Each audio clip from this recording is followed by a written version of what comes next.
And welcome, folks. How are you doing? Bean and I are here. Hi, Bean. Oh. Okay. Bean was here briefly, but hi. How are y'all doing? Hey, Sora, Cryptid, Beppo. Hi, Josie, Siegfried, Twiggy, Fish. How y'all doing? Go to your groceries, Josie. I'll see you later. Nice personal living throne. That is what I am. Anyway, hope everybody's doing well tonight. We got a pretty fun concept. If you saw the posts I made on socials for the announcement, you'll already have seen what this what the inspiration for the stream is gonna be. And if you haven't, check this out. This is a taxidermy job that someone sent to me on the Discord, I believe. And I liked it very much. This was originally posted to Facebook. I had to track down the person who made it, and I did find her Instagram, and I asked her, "Hey, this is really cool. Can I make something based off of it?"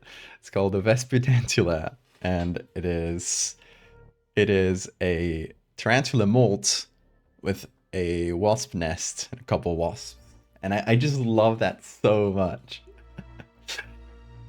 A spider that's carrying wasps is like horrifying. I love it. So I tracked down the maker of this. Who goes by Black Whisker Oddities on Instagram. I think probably on Facebook as well. I don't have a Facebook, so yeah. And she does a bunch of things like this, and a lot of little things with like skulls she finds and that sort of thing. There's also memes in this page, but you also find what she does, and she did this piece with the wasps and a lot of stuff she has. She did this piece with the tarantula and the wasps. I will link her account as well. So yeah, I messaged her on Instagram. I asked her like, "Hey, could I do some like a sort of speculative biology concept based on this?" And she was like, "Yeah, sure." So that's what we're doing tonight.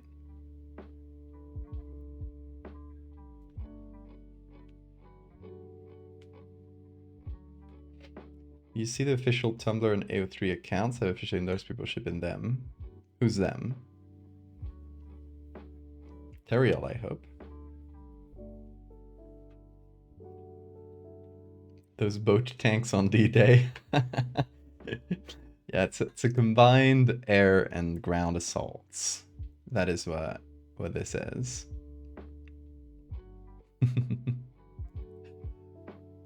Also, hello, Hammy. So, yeah, we're gonna make something based off of this, obviously with our own images, our own take on it. I actually thought like, maybe we'll make something inspired by it. I like the idea of just like this living wasp nest. I found really interesting, like this sort of mutualist relation with two animals will act as the nests, which lets the wasps increase their territory and gives the animal protection. So both of them get something from the trade-off. I really like the concept that it's a spider. I couldn't find anything better than a spider. Maybe those frogs that have like a bunch of holes on their back, Suriname frogs. And if you're trypophobic, you might not like this one. So avert your eye. Suriname frog or toad. Bean? No, don't stack cables. Bean was just activated. Its species name is Pipa Pipa, which is fantastic. And they lay eggs. They sort of protect eggs on their own backs while they're growing. And then the little tadpoles come out directly off the back. It's sort of an egg protection strategy. And very trypophobia inducing to be probably the most. I don't have trypophobia, but if I did have it, Pipa Pipa, if I did have it, it would be for these guys, because They're body horror to me. They also look so silly. They look so flat. Look at them.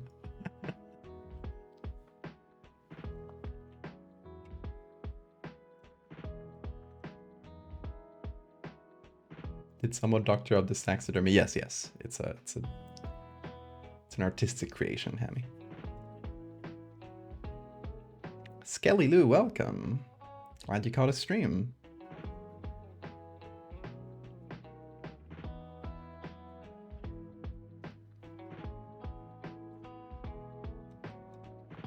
So I was thinking, like, maybe if we do something like more tangentially inspired, it could be a Peepa Peepa toad that has a wasp nest on its back, and it's sort of, you know, this mutualistic relationship. You want to like go a little bit off tangent, but the tarantula is just so interesting. And it just combines like two common fears, which just makes it very interesting too. New stim toy just dropped. I guess you have the opposite of trypophobia then. Trypophilia?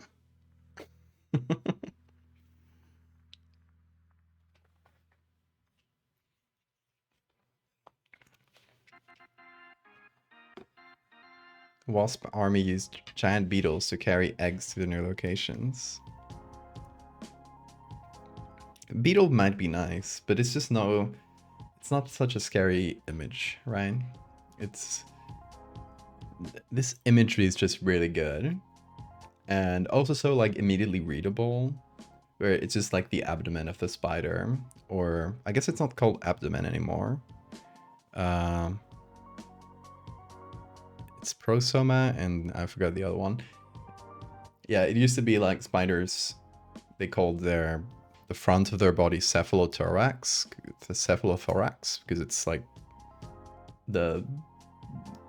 both parts combined in that the insects have like the head, the thorax, and the abdomen, right? Spiders only have a head and an abdomen, sort of, so they called it cephalothorax and abdomen.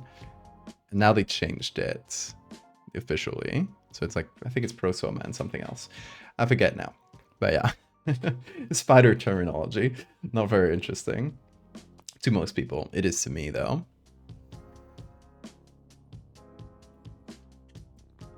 So what do you guys think? What would you like to see more? The straight up interpretation of this with a tarantula carrying the wasp nest, or something like a Suriname toad or some other animal that is carrying a wasp nest. What is Beanie up to? Hey, you can't touch that. He's trying to eat the corners of the rug. Sometimes he does that. I don't know quite how to stop him. Except for like distracting him with a toy. Which is what I'm trying to do. Would you guys like to see more though? Because I'm kind of torn as to like, oh, maybe let's take this idea a different direction, or let's stay close to the original.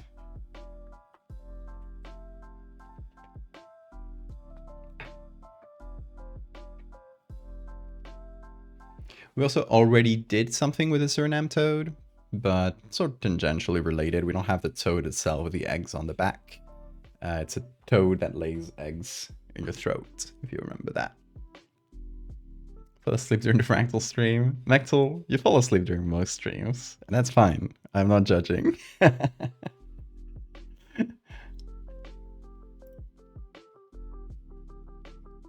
These toads make my skin crawl. Same, Corgi. Why they do this? I mean, it makes sense. It's the same reason why mammals started doing live birth, and so many animals, not only mammals, have evolved live birth independently, because it reduces like the amount of offspring you can have, because it's inside of you, or in this case on their back. And that's Suriname toad isn't live birth, right? It's sort of an in-between thing. where they're just carrying their eggs on themselves. But you know, so many animals have evolved something like live birth because it just protects your offspring and ensures that, you know, they're going to be alive as long as you're alive. But you know, it's easier for an adult to escape predators usually, and especially compared to an egg. So you know, it's a trade-off. You can have less offspring, but you can take like better care of them. So that's why. Biologically, it makes sense. Graphically, horrible.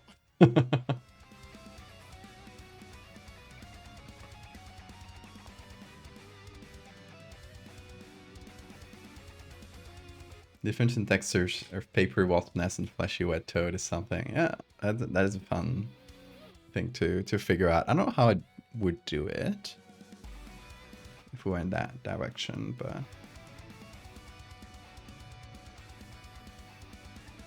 tarantula with the wasp hive on its back and it's slowly crawling towards you with the wasp swarm in tow. Yes. Although there's a thing, biologically, tarantulas are pretty stationary, right? They're usually like more like ambush hunters. They're not super fast because of their size mostly. You know, they're pretty brittle. They can't like do big jumps. What they'll do is a burrow, and they will usually hunt like right around their burrow. So you know, it wouldn't provide unless, you know, we can just make the tarantula a tarantula that's mobile, that just goes around. But I'm sure there probably are. But yeah, just thinking about the wasps themselves. Like if the tarantula just stays in a burrow, it doesn't change much for the wasp. It doesn't like add a lot of value to the wasp to have this symbiotic relationship. It should have to be with like a more mobile sort of spider. Really big spiders usually are more stationary, so you know, we can just fudge it. We can say it's a tarantula that gets some benefit from moving around instead of like staying in a burrow. I think it would be the second spider I do like ever, probably. I can only think of one, and it's the spider that stays under your bed that I made last year, which goes into that first like monster under your bed trope, and also. Do you want to go out, Bean? Okay, hold on. Bean is asking me to go out. I'm gonna open the door for the boy.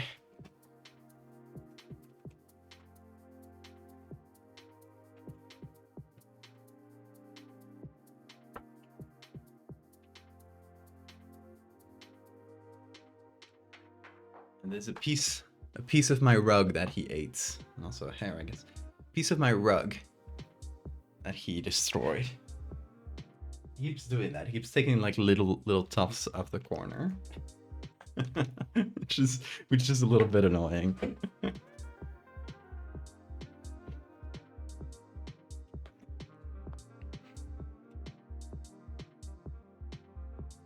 I stream until after your brain usually shuts off. The stream is very chill and your voice is very relaxing.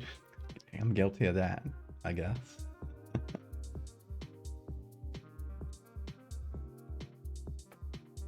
If you think about it, humans also carry our eggs in holes. In a way. In a way, that's just pregnancy, yeah. Isn't there one species of tarantula that keeps a pet frog? That sounds familiar. Tarantula frog pets.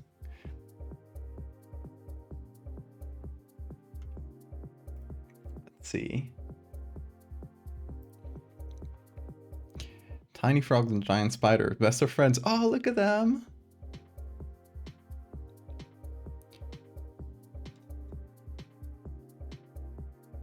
Close relationships with large spiders.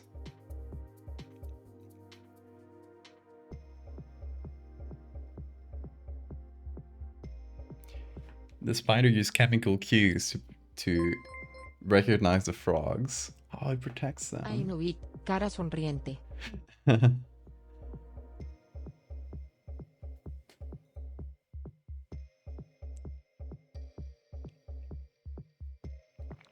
That's really cool.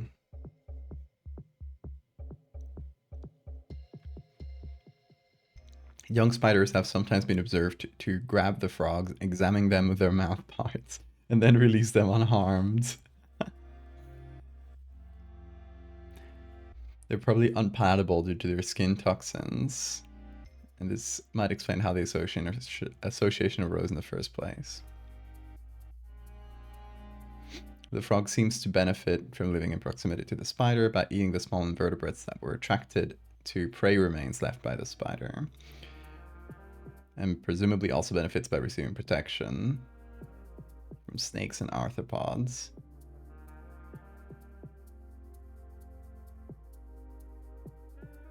Oh, ants are one major predator to spider eggs, so they protect the spider eggs. Everyone benefits. They're friends. Look at these look at these guys. They're so silly.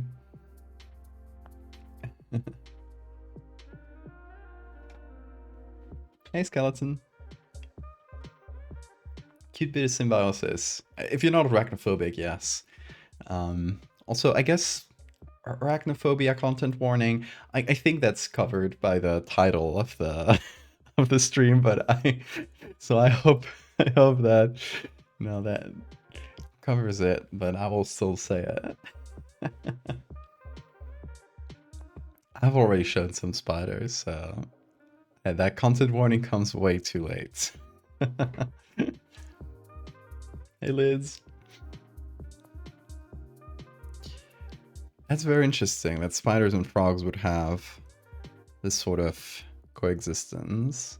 It kind of makes me want to do the opposite, where you got the Suriname toad, and instead of having eggs, or its own eggs on its back, it's carrying the spider's eggs.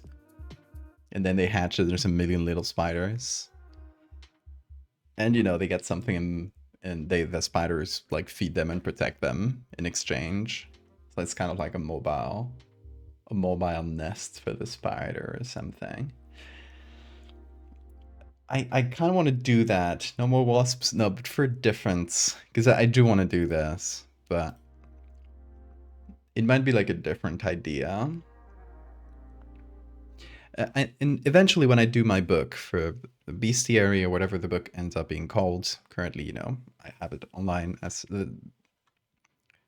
the series online is called Bestiary, but if you go to my website, collections, click on the bestiary, you can get it. I'll also copy that on the chat. Whenever I put this in a book, I want to have like different categories for like these creatures. One of them is definitely going to be parasites, right? So, generally things that parasitize humans or other animals, but can also affect humans generally. I think I want to have, like, I'm not sure exactly how I'll classify it, but one of the possible classification methods, it's by, like, instead of by habitat or something, because you can do one for, the ocean, another one for the forest, like different places where these strange animals could live, or, not specifically animals, there's also trees, and I think the virus is in here too. So there's a bunch of stuff from all over the tree of life. Oh, here's our Suriname toad.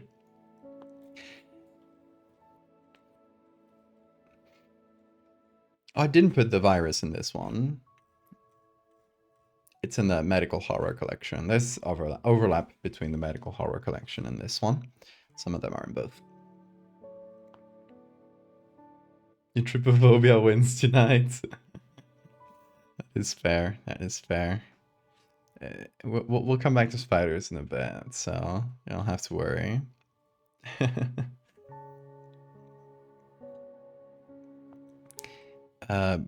Yeah, talking about spiders, this is one I was mentioning before that I did last year. That's a black hand spider, which adapts to building its little nest under human furniture and attacks like, children or pets whenever they put their legs, out of the bed.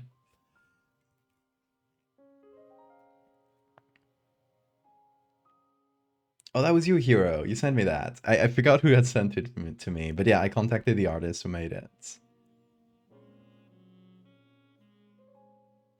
It's been months? That much? Possibly. I don't know. I don't have no concept of time. It's been on my idea list for a bit.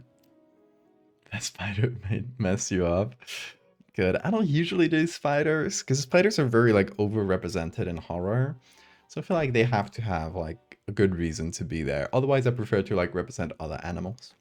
But in this case, spiders made a lot of sense, because it is... first of all, one of the legends, like the legend I based this on, is from Asturias, La Manona. It's called the Big Hand. And it's this hand that's usually covered in black hair that will, when you're sleeping, it will crawl over you. And usually, like, it'll choke you or put pressure on your chest, which, kind of probably a reason for, like, things like sleep paralysis and stuff. Like a lot of folklore stories do. So I sort of based it on that, but with the twist of, it's an actual animal. And so the spider just made a lot of sense to tie it into that legend. And also because of how spiders live, where they'll build burrows in in tight spaces between rocks, those sort of little things.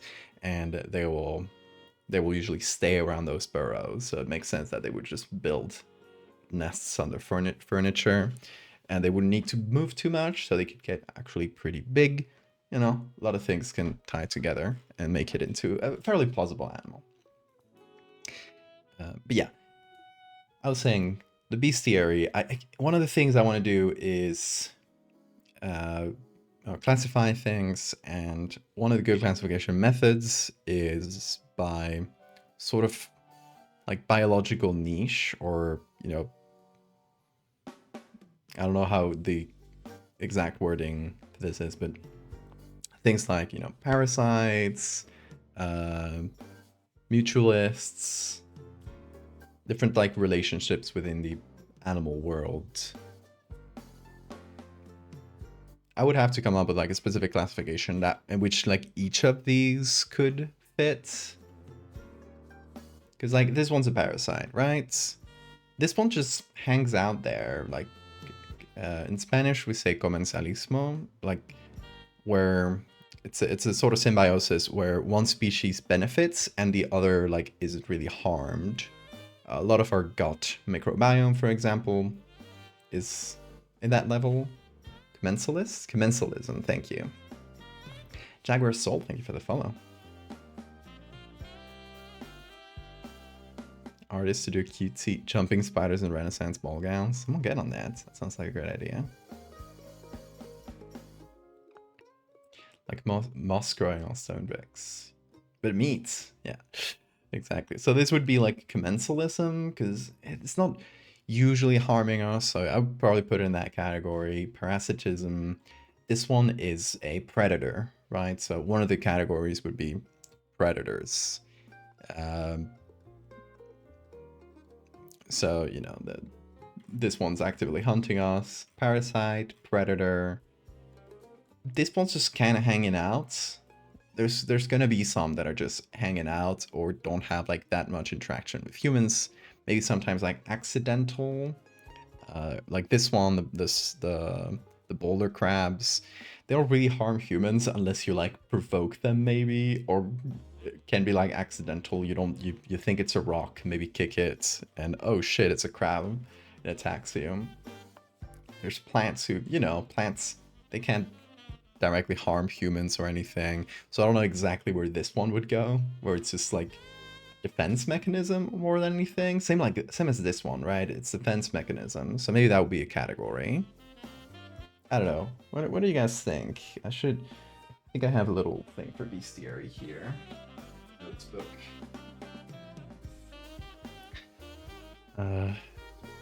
I could note down these categories. Yeah, it would just be like a way to make sense of this. Well, I thought I had a list for that. Maybe I don't. Here's my notebook where I make so many like random notes. Sometimes you just gotta go out and find it.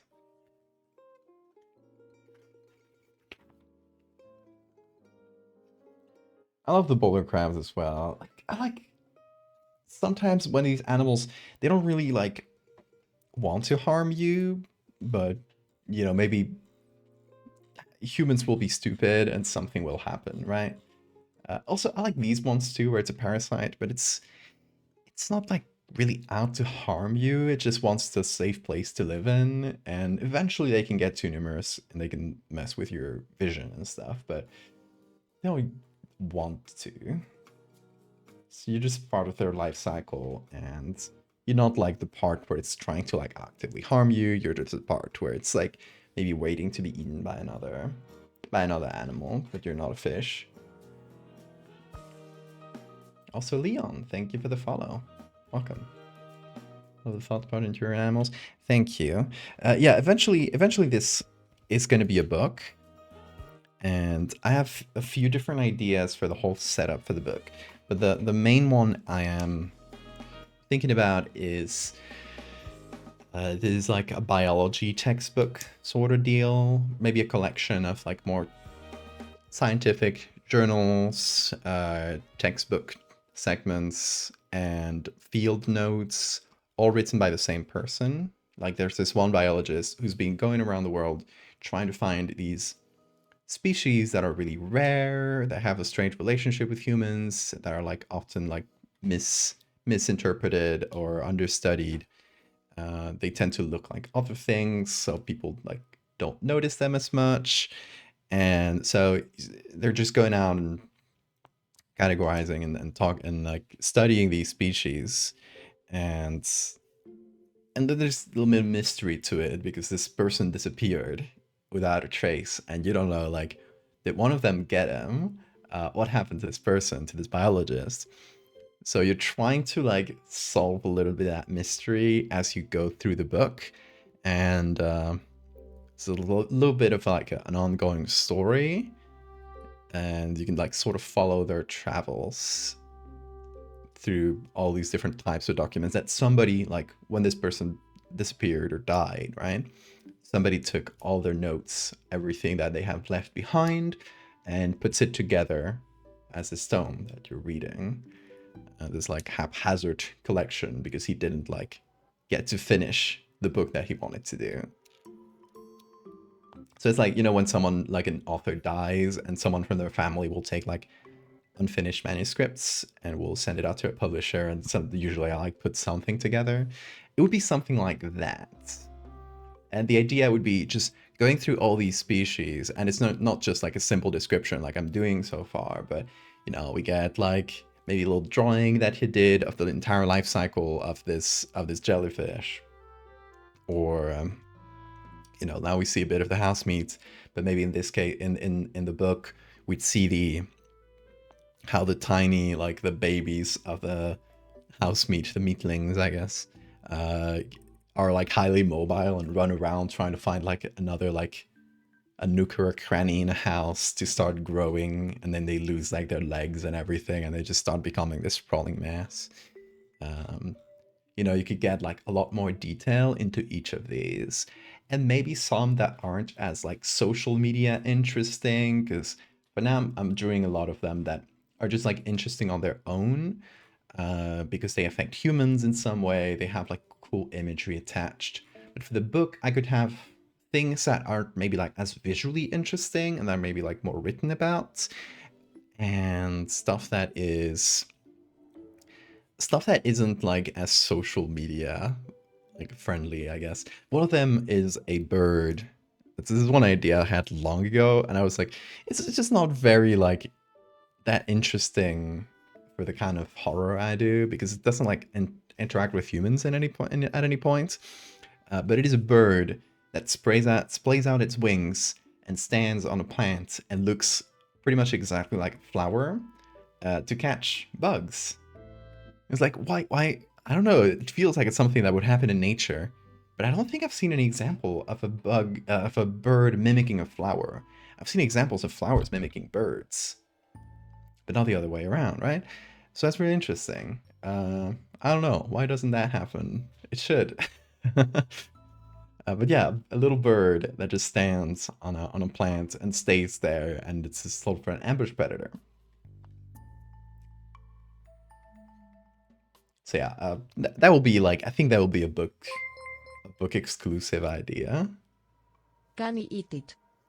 You can eat anything. Will it be good for you? I don't know. You eat this snake? Sure.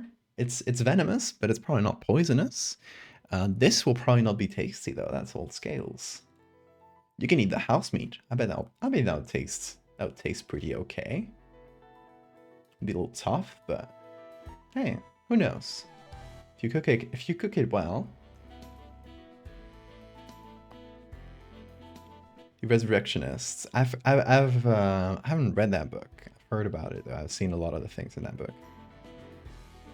Biological breakdowns. Yeah, exactly.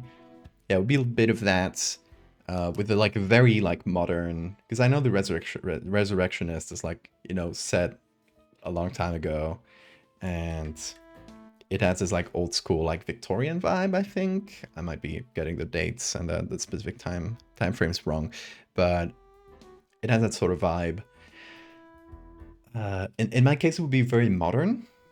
Like, I want some of the documents in this book to be like research papers, and I'll probably like, you know, I'll consult with biologists and entomologists and some people I know to like get it right. But yeah, I wanted to read like research papers, like sections. I don't want to put like an entire research paper because that might be like very boring to a reader. But I want the language of research papers, then maybe like a more down to earth language that is more like the book he wants to write, which is like more for the public, for everybody to know about these like hidden animals, and then like field notes which are written for himself. So it's like he's like writing both to like academia, to the public, and to himself, to give like a few different voices to the character.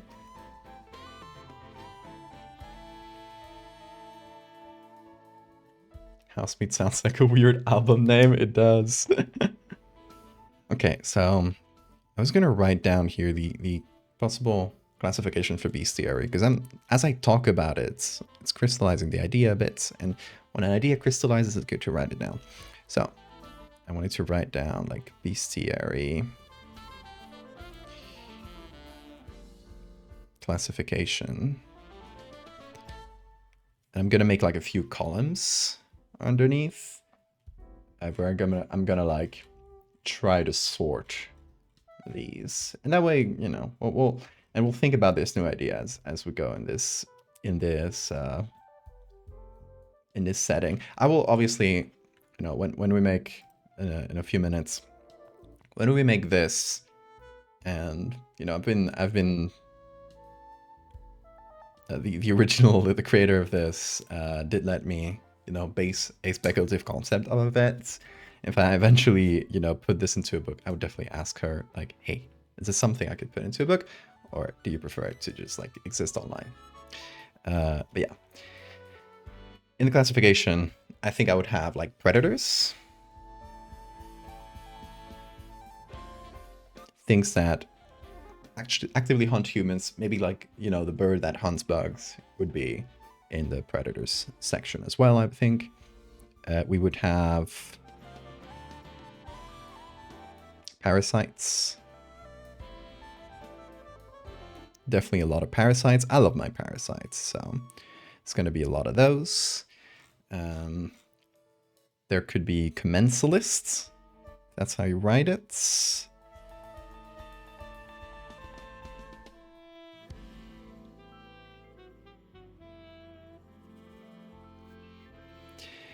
There could be how would you classify like something that doesn't harm us in any way? Something that just exists, something that sort of vibes, like the biogeodes. They're simply doing their thing. Tier list intermission. There's a tier list vibes for sure. Is that flesh paying ceiling rent? It better. Rent is getting expensive. You gotta get the house meat in on it. Eldritch cookbook, that would be so fun.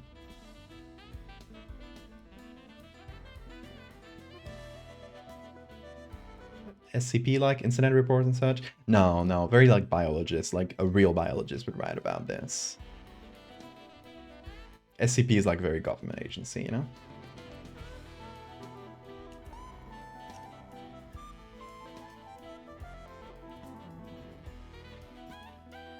Neutral, passive? Yeah, maybe neutral is more.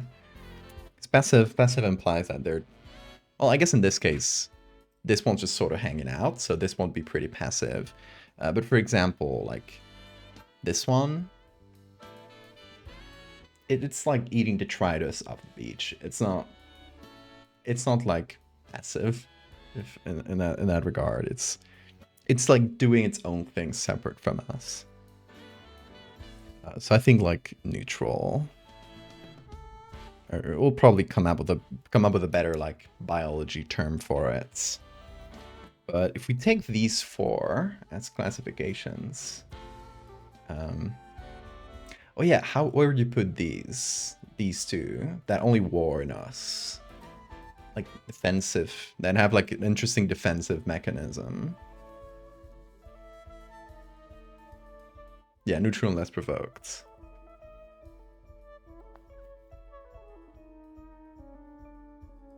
Chill vibes are helping tonight.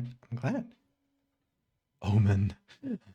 I like omen. It's not a very biological term, but it's good for horror.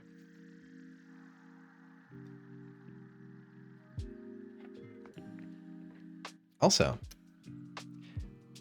I'll go into this week's pitch, but these two are actually ideas that were born for my game Dreadfarer, which is available now. You should get Dreadfarer. I'm gonna put a link in the chat. You can now pre-order the printed version, which is obviously it's what I recommend because it's gonna look better as like a physical object. For that, it's more natural to play with that. But you can get it as a PDF as well. You got both links right there in the chat.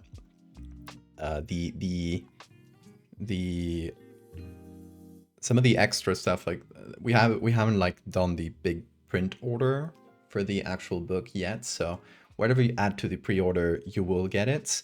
But if you want some of the extra stuff that goes with Dreadfarer, and I'll show you if you go to the Ko-fi here, whatever you call it, if you go to the Explorer Edition, which costs a few more bucks, but it has a few really cool extras. It has this big map, which is like big. I'm talking like A3 size, so like 2 double sheet of paper. That's gonna be like packaged up with your book, and kind of like old school map. You gotta unfold it, and you'll also get this patch with the cover art for the book. I really like how these came out. And you get 5 postcards, which each of the 5 main areas, except for the secret one, you get 1 postcard, which is based on like travel posters that I made when the Kickstarter came out. So yeah, you can still get these. There are currently 5 available. We might put up some more if we run out, but we have to like check the stock and stuff. So yeah, it is starting to run a bit low. So to get them, if that sounds interesting to you and you want that big map and there's extra little things, get it sooner than later.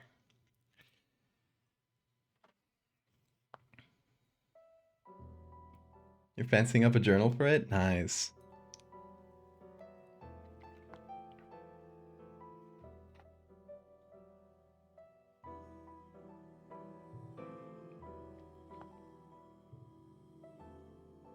Yes, last stream, but you missed the answer. Will the digital version be perpetually available for purchase? Yes, digital version is always going to be there. Printed editions, yes.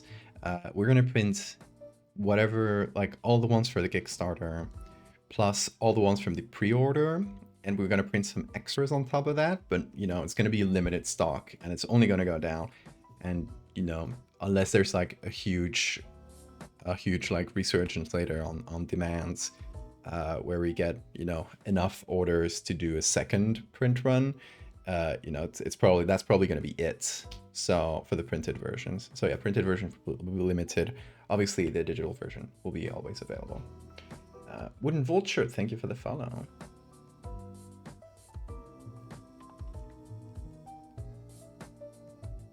Found the old Wasp Spider Scorpion Photoshop from 2014. Nice. Hold on, it's in the art channel. Oh, that is very cool. Good job.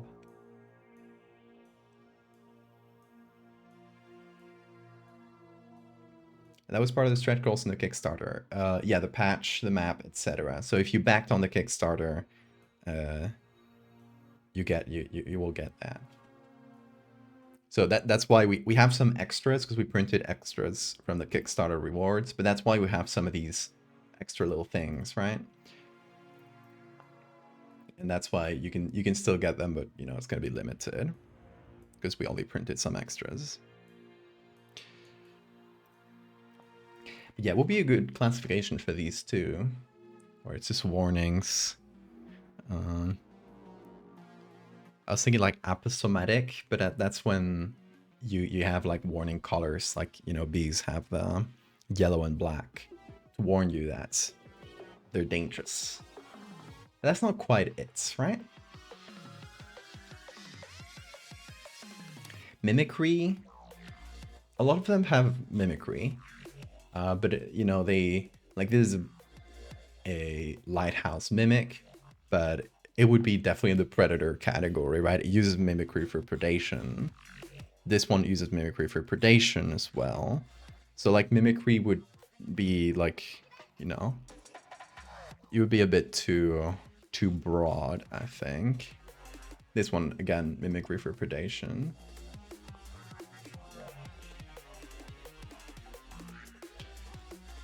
So not quite sure.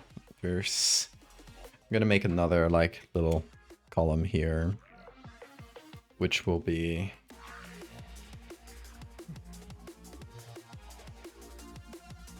I'm gonna put warnings in pencil for now, because I'm not quite sure. But yeah, the ghost Buckeye would definitely go here. Bloodbark. That would be a warning. The boulder crabs would definitely be neutral.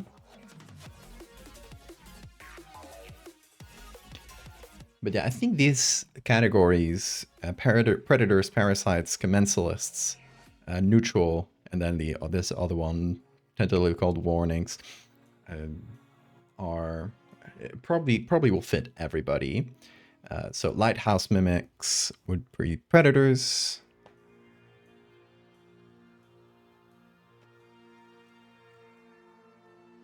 The Euderus wasp would definitely be a parasite.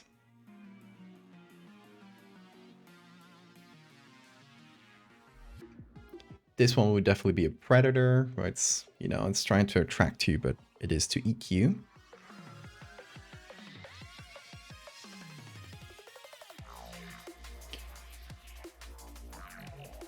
Leechweed is a parasite.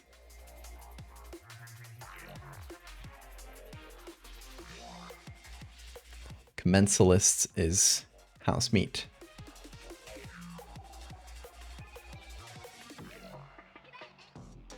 A floater jellyfish, that would be parasites. Even though, you know, it's not a very harmful parasite, but it is still within the parasite classification. False sunflowers you know, they are sort of predatory, but would you consider like carnivorous plants predators? Kinda, right? It's interesting. I mean, they could also be more neutral because they don't actually actively harm you unless you approach. I guess that goes for many predators. I think this would technically be a predator. What do you guys think?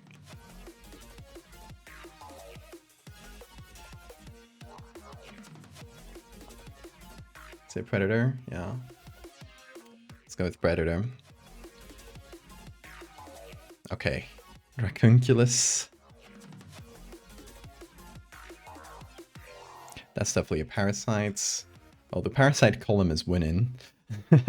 Biogeodes is neutral.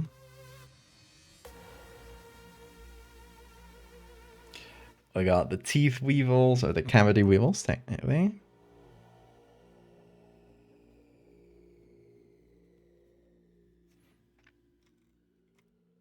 Which is a parasite. We got the black hand spider as a predator.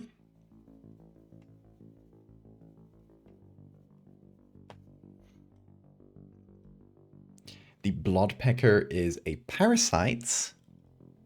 You know, it's big enough to be a predator, but it only gets your blood. It is like a mosquito. Mosquitoes are parasites, so bloodpeckers are too.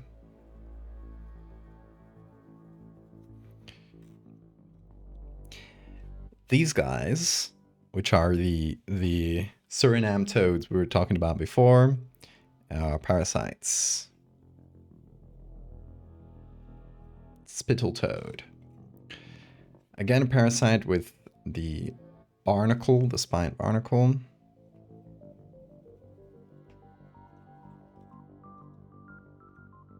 The devil mask is we're their intermediate hosts, but we are their hosts. Devil mask.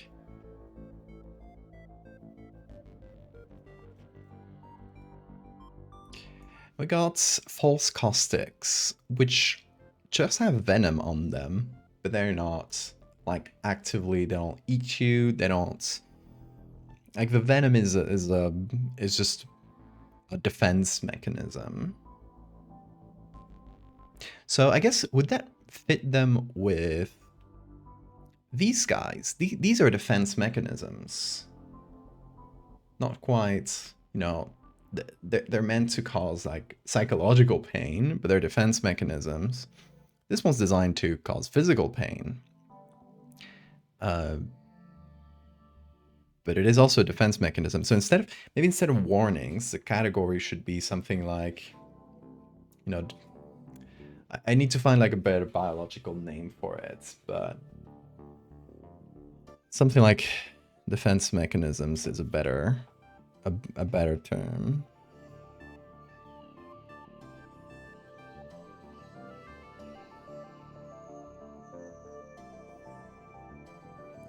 So the category is now going to be called defense mechanisms, and false caustics.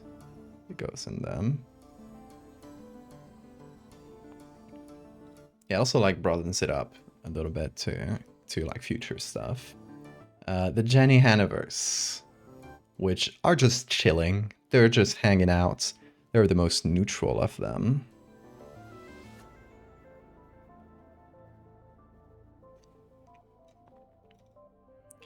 We got the tearbird, which is a parasite.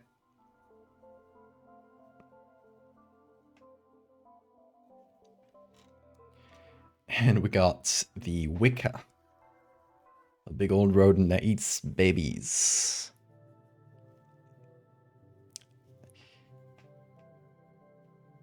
Which is a predator, of course. And I think this is the last one in the collection, yes. Simothoa linguophaga, the tongue louse, which is our last parasite. Which makes, if you look at the columns, makes the parasite column a little bit bigger than the others. Whoops. You can tell how much I like parasites by looking at this. But we don't have that many commensalists, which maybe we put the neutrals and the commensalists together. Yeah, maybe these two could be a single thing for the book. Since we're not going to have as many of them, they're definitely going to be more scarce because we like the horror. We like things that, you know, can harm us or at least defend themselves a little bit. So currently the winners are parasites followed by predators. Or I guess if you put the if you put commensalists and neutrals together, they're also pretty okay. And the defense mechanism ones are losers so far. So yeah, maybe we need to find better, more with just to balance out the book in the future, because we already have so many parasites. Maybe we need to find some good defense mechanism ones and some good neutral ones. Although I guess like the more neutral ones might be book exclusive since they're not as like social media type interesting. But yeah, predators, defense mechanisms, that's stuff we need to do more of. I don't know. This is good like little exercise to do for myself because I never like sat down and tried to classify all the ones I currently have, and it tells me like, yeah, I've done a lot of parasites. I love doing parasites. So maybe we need to do like others to balance it out. It's good to just have this in mind. That's why it's good to write things out. I recommend, if you're an artist in any way, especially if you have potentially ADHD like me, write things down. I have so many things written down. I have next to me I have a little calendar with like a weekly planner thing where I'll have like, you know, there's the empty page. It's like a little weekly planner, right? So you can write down something for every day. I just wish it had like bigger ones for Saturday and Sunday because I work every day. But a weekly planner. Next to me here I have like a monthly planner, which if we can see it from the bean cam behind me here, monthly planner, and a lot of markers and a little Godzilla head, which keeps watch over me. And then I have a sort of general planner, which I don't want to show too much because some of this stuff might be commissions I can't show, but it shows you like, it's like a bunch of to-do lists. That one on the left is like stream plans. And then I have this one, which is just like a general note-taking thing. So I use it, I don't know, if I have a call or a meeting with someone, I'll either take notes of that, or I'll take notes for, I don't know, the Patreon design event thing. I've been noting down all the ideas for the poll for the next part of the design events. I've been noting them down here. If you don't know what that is, go to the Patreon, check it out. And yeah, it's good. It's good to note everything down. Note your ideas down somewhere. I have an idea notes thing, but it's on my phone. That's digital because I want to be able to just note down an idea wherever I am. So it's good to just have that on my phone. For me, for some of y'all, it might work better to have it physically. You know, it's up to preference, obviously. Oh, and then I have this tiny one, which I really like it because it's very, very small. I use it, for example, if I got a commission, I'll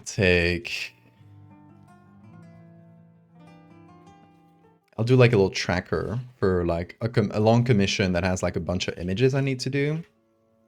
Here are the SCP ones, for example. I'll just do a little list and mark them. You know, I'll have do like their different little mark if it's already been invoiced, that sort of thing. It's good to keep track of things like that. And that one's like always open on my desk. That is how I organize. I've been completely sidetracked. So there's a sidetrack on top of a sidetrack, but we're yapping. I'm fine with it.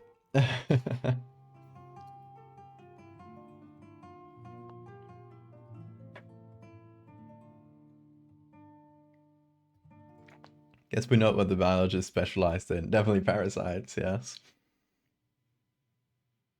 Field guide to parasites and also some other guy. Just watched a guy eat an orb. What? What kind of orb? Godzilla is the integral part, yes. He's the most important. He's a magnet. I got him in Japan, so he just sits on the little like monthly planning board because it's magnetized, so.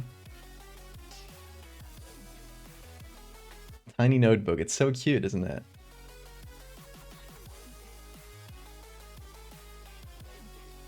Centipedes doing limb or organ replacement, like in Sekiro and stuff. You should check out Dust and Dread, which is the comic from my friend Q. Because you have a character that is literally that. It's a reanimated corpse who's full of centipedes. And it's a Western, so he's a cowboy too. DustandRedComic.com, check it out so you can read it from the start. And if you go to the chapters and you read the last chapter, which is now complete, Quintessence, the 8th chapter in the series, I co-wrote that, so you should check it out. But check out everything before it too. Like catch up on it first. Don't jump to my episode. Although it's episodic, so you could technically do it, but you get like context on all the characters. So read all of it. And go support Q. He's an incredible artist and a good friend. And yes, one of the characters is a sentient person, and the other one is a werewolf. So, and they're cowboys. Do I need to say more? You think to binge? Go for it.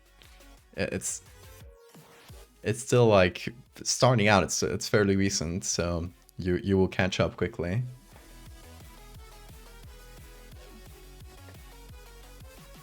Anyway, I've yapped long enough, I think.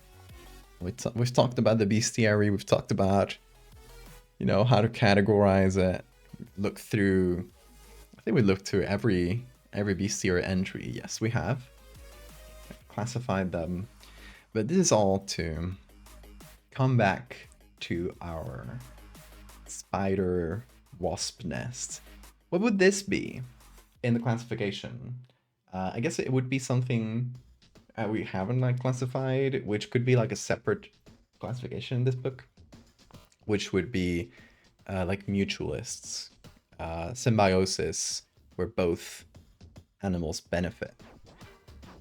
Because this one doesn't really hunt humans, it doesn't really harm humans. I guess it could go in like the neutral category, unless we end up making a ton of this sort of animal, in which case it might deserve its own category. But so far, I would put it in the like neutral category, where it's doing its own thing. It's not like maybe actively harming us. Could be defense mechanism, because if we take like the spiders side of it, the wasps are a defense mechanism. So yeah, maybe either neutral or defense mechanism. Don't know where I'd put it. Yeah. In any case, first we'd need to ask permission to the artist who created this concept to allow us to actually put it in a book. For now, we're just gonna do an image. It's just gonna exist as a thing on its own. Just before I do that, though, let me get Bean. He's probably been waiting for me for a while I yapped.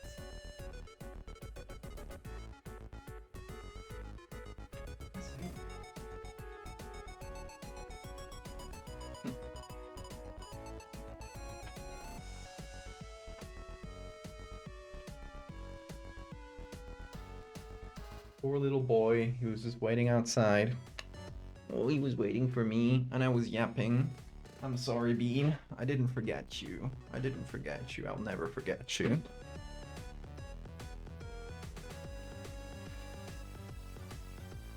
Say hi to Bean, everybody. He's been waiting to appear on stream. Isn't that right? Mm-hmm. Yes. Yes. Look at the camera. Look at your fans, Bean. They've been waiting. Do you think he recognizes when I'm speaking English? Do you think he will recognize, like, I have a different accent than when I speak Spanish? And he knows that I'm on streaming mode. So he gets so many cuddles. I mean, he gets cuddles anyway, so I don't think it's a big difference for him. But he gets treats for no reason, just because chat tells me to give him a treat, so maybe he recognizes that. Okay.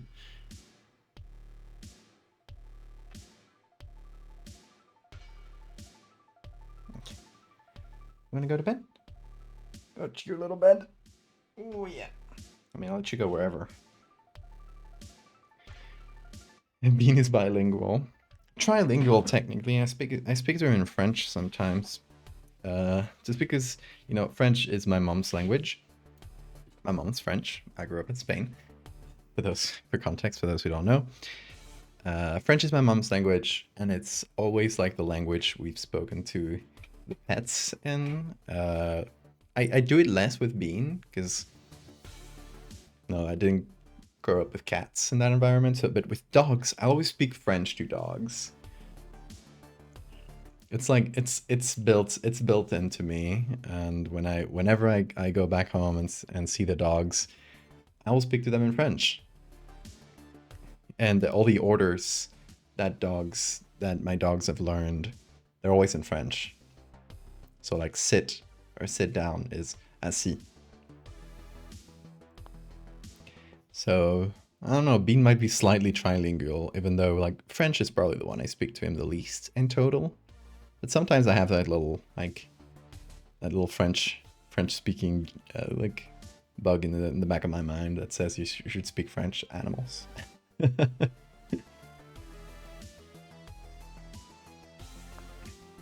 Help the dog with you speak a little Spanish. Oh.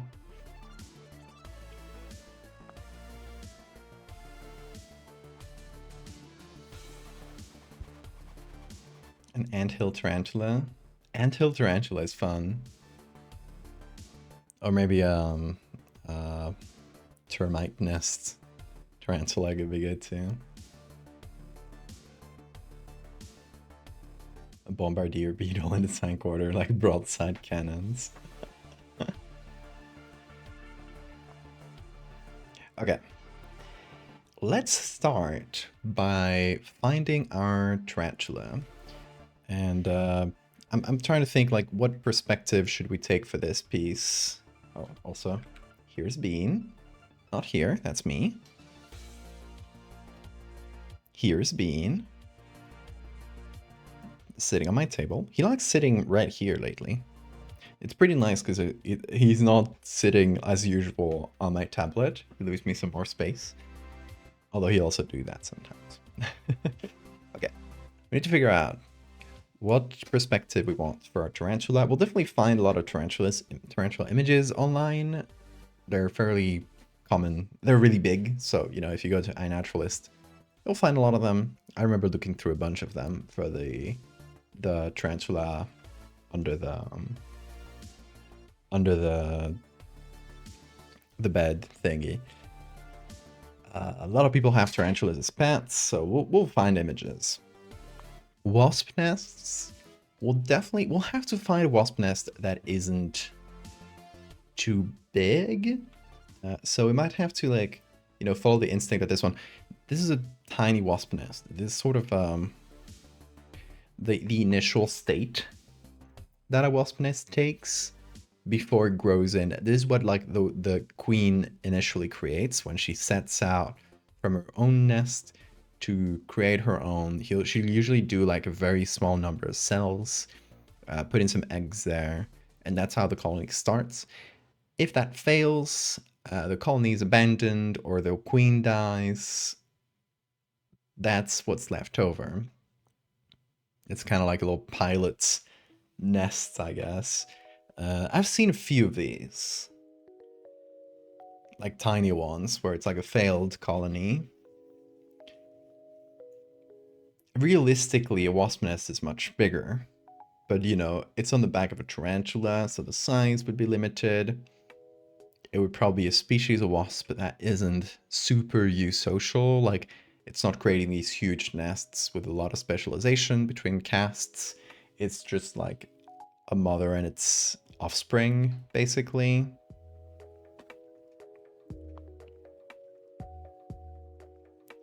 We're doing wasps, yes, fish? He ran to a dog that lived on the downstairs apartments. Trying to speak to him in English, but he looked scared. It's a Spanish-speaking family. They called him Perrito and he got all excited. Aww. Aww. That's so nice, Perrito. There are spiders that use their webs in like a fishnet in their hands. Oh, the ogre spiders. I love those. They have such a silly face.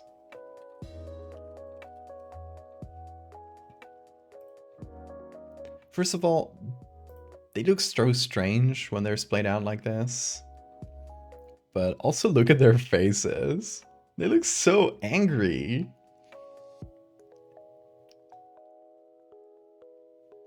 You ever seen a pelican spider? I think it's a type of ogre spider.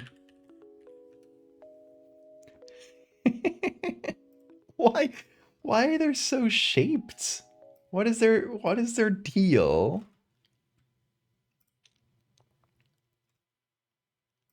Look at them. Look at those faces. So that at the front, not a beak. It's their chelicerae. It's their little fangs. They have this long neck and this enormous chelicerae. They're silly. Look at them hang out. Why? Why do you look like that? What strange path did evolution take you in? And I guess it's effective, because they do hunt.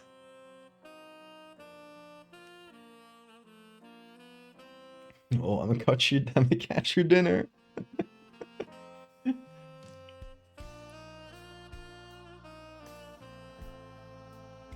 You demand kitty drumming? You got a tempo on that thing? Startled him. Oh.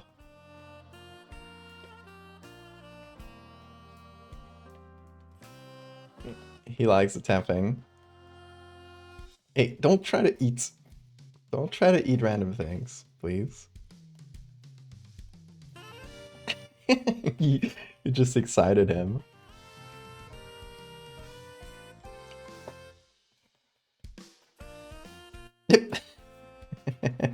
He's trying to eat my eraser. He loves the eraser. Okay, I'm gonna have to like hide it in there so he can't eat it. He's just eating random pens. Okay, get your claw out of there. There you go. You can't have that. No. He's trying to get this. And he puts his little claws in here so we can like pull it towards him. Here, toothbrush. Toothbrush. There you go. Unserious animal.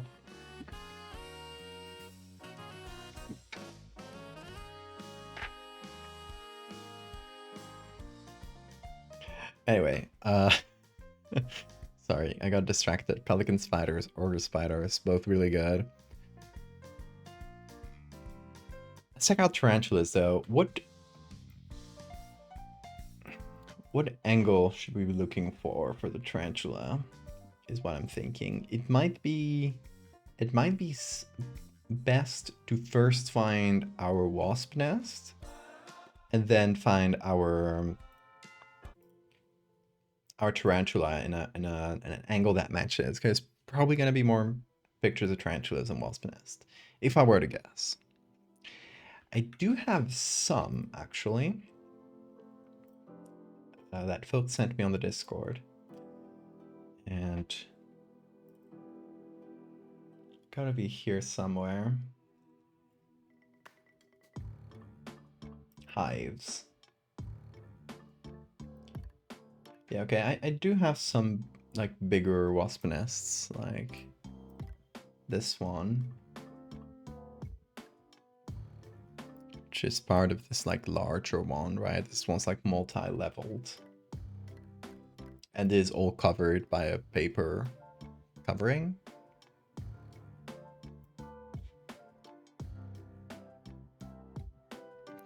This one's pretty good. Like, this could definitely be used if we go for, like, the top-down look. This one's a little bit more busted. It's a different one.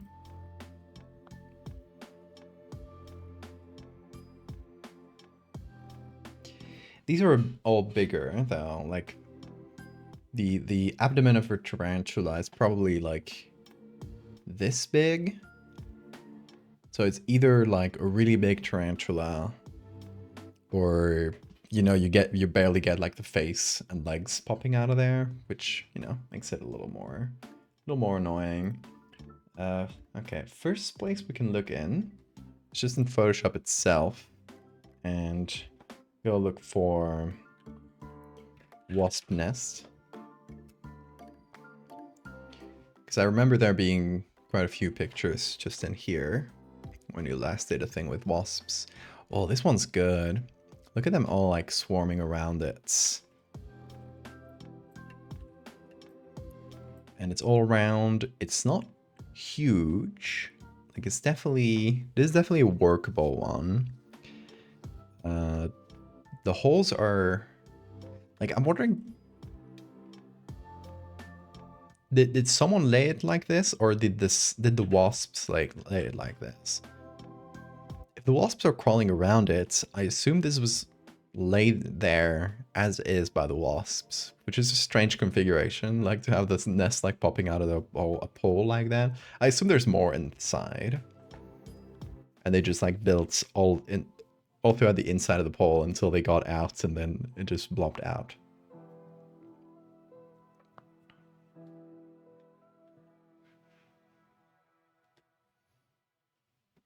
When did the wasps, like, cordyceps cause the spider to climb the trees to become living hives? Look, the spider benefits too. Like, the wasps are not harming the spider, they're just building on top of it, and they're protecting the spider, and the spider gets some extra food from them. It's everyone wins sort of situation. Okay, this one's good. It's like a little, like, it's clearly a nest that is being used. You know, like these, where some of the cells are being used currently to house the young. Hey, you can see someone. Hello, hello. The little guy's in there. They haven't covered those yet, I guess. But yeah, you can see the larvae have been, like, closed down in here. That's something we want, right? We want to make the nest feel lived in. This is a very small one. A bit too small for our needs. But yeah, getting a living nest, like one that's currently being used, gives us a lot of benefit. And that's interesting. I guess they're not always inside a paper cover, because usually, you know, in nature you'll see them like this, at least with my, like, local species of wasps that I'm used to. But I guess maybe when the nest is still small, they haven't done the covering, so you can see them, like, hanging out the open-aired cells. This one's interesting. Look at how they all like hang out in the same position.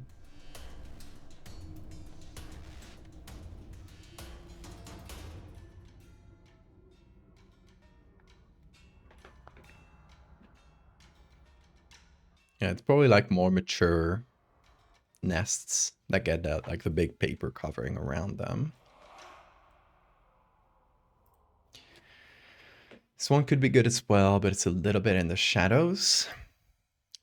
But you know, if you take this as yet like our base image, like rotate it,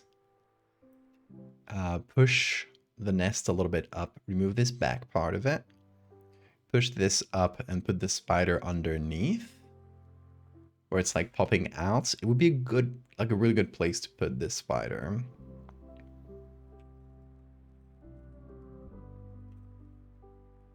What do you guys think? I kind of dig this. It's also like, it's a place where wasps would build a nest, but it's also a place where a spider would hang out.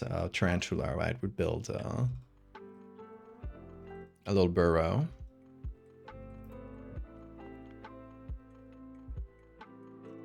And the fact that it's like in an iron pole instead of like a hollowed out tree or something, it implies like proximity to humans, which just makes it slightly creepier. Like, oh, this could be like right outside your house. Okay, we're starting to get like other types of nests, so we might be running out of useful pictures. That's a cool nest though. What is it? It's a bird? It's... Oh. I guess that's wasps. They just have like a really cool covering. It looks more like mud than paper.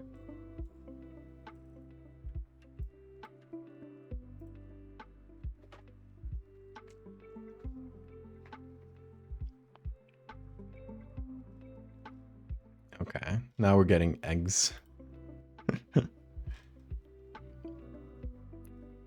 So I guess that's all the useful nests we could have.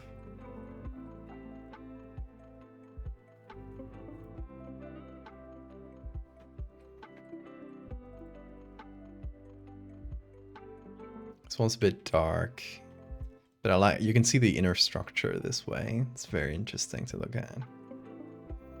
Should go for this one, for the pole. I think it's like a very natural place to put it. It's also like, you know, edit-wise, it's the simplest because you just need to like move things a little and then put the spider underneath. It feels like it's like perfectly made for it. We gotta take those opportunities, shouldn't we?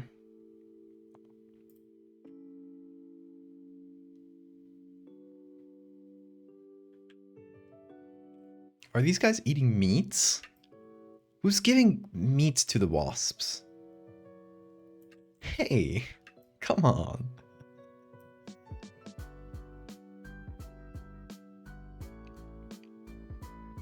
I support the easy route. The easy route is usually the best with Photoshop because the less editing you have to do, the better the results will be. That's like a general like Photoshop maxim.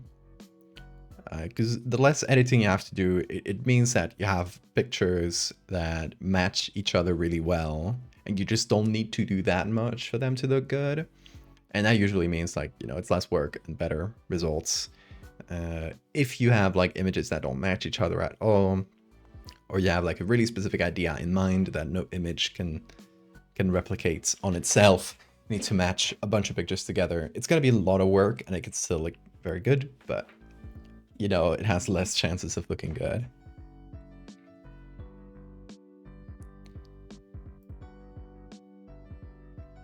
Okay, we got a bunch of images for the wasp nest. Honestly, more than I thought.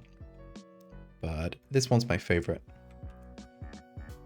And it is a vertical image, but we could cut it down to horizontal because we don't really need a lot of what's up there. We can sort of like focus it down here. It's a little blurry down here, unfortunately, which is what this picture has against it. It's like, you know, a little bit wonky down there.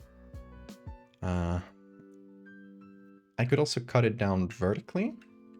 So if I take... Oh. I take this. Maybe like I still zoom it in a little. Because I want the spider to be there.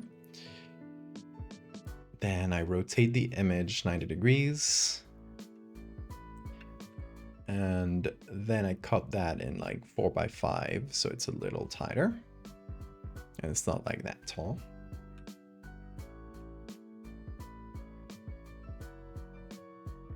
And I do something like this. That's probably better.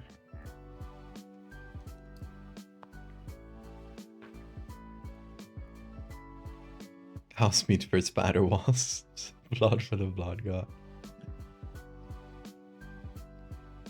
2 spiders? You can have 2 spiders. I don't know if in this setup it'll work. Like maybe you could imply that we have one in the back here, but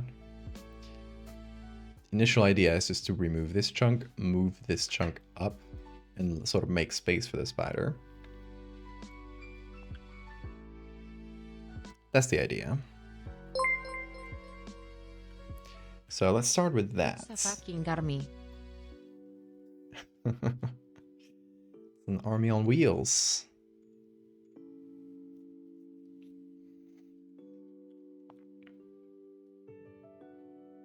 Or instead of like trying to remove this, what I could do for now is just take this and just move the whole thing up.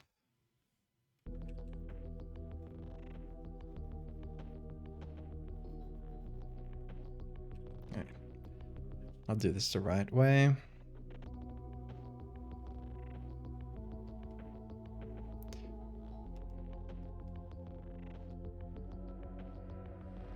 If I move this up first, you know, we'll get a better idea of what to remove.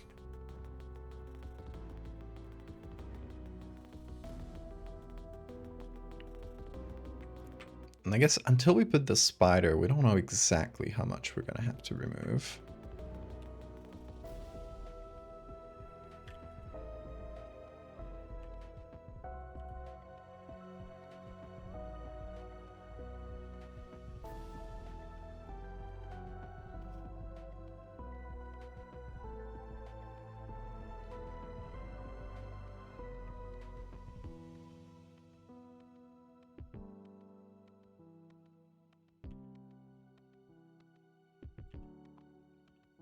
Yeah, if we do this, we don't have a lot to remove at the back here.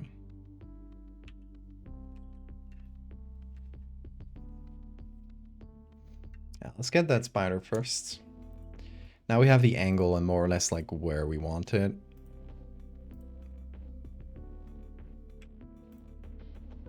What is in this layer? Oh, it's empty.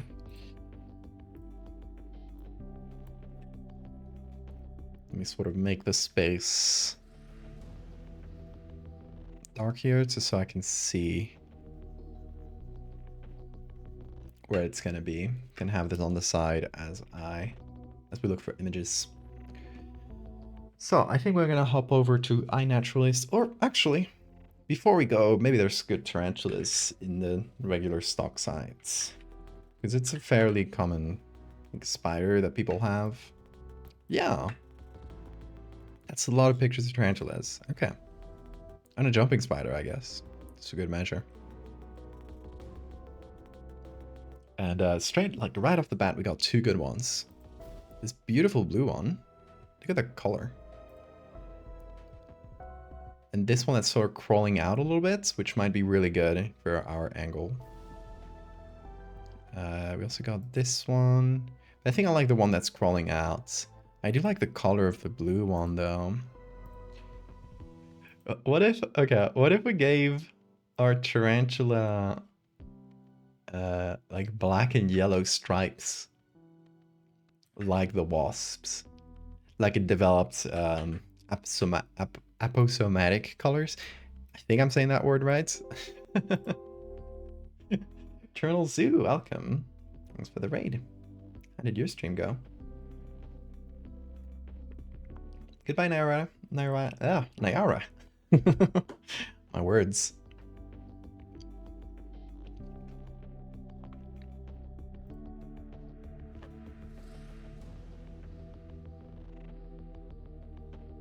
What is it? Oh, guess they added a loading bar to that. Oh, yeah, I recently updated Photoshop. I don't usually like to update Photoshop, but I recently had to update it because I kept getting an error. The back is very blurry. Hope that, we don't have to see a lot of it. I kept getting this error every time I entered Photoshop telling me like all my preferences have been reset to defaults and I have no clue why. So I was like, maybe I'll update it to see if it stops, and it stopped. So at least we got that fixed. Instant noodles, enjoy.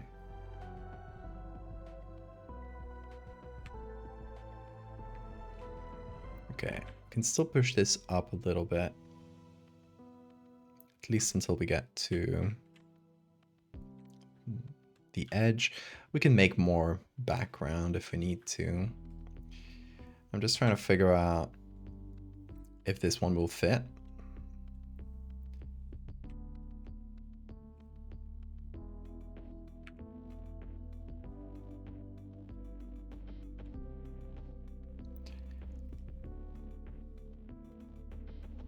Let me try object selection here.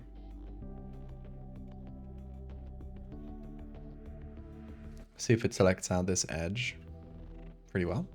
That was good.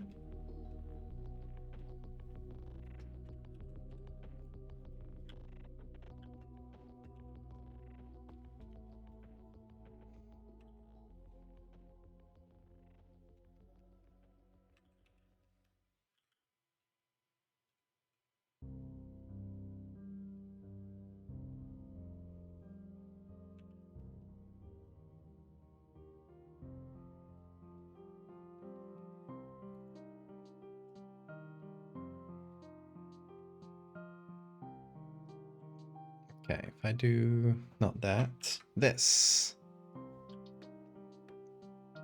Okay. Oh, we get a good idea of what that's gonna look like.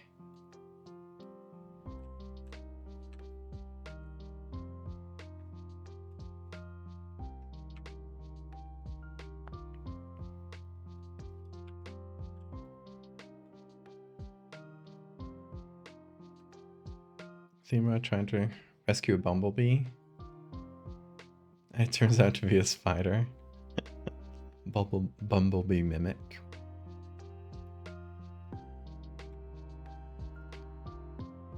I was just trying to trick us into helping it. Oh, this pose could work. With a little work, but could be the right image.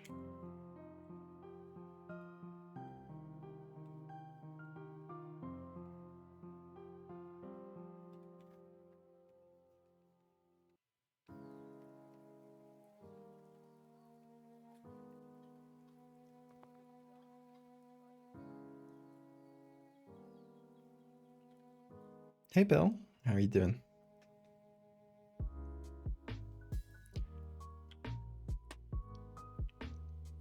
Okay, so we need to show its face better. So I think we need to remove a few cells from that area. What I might do is just put this on top here.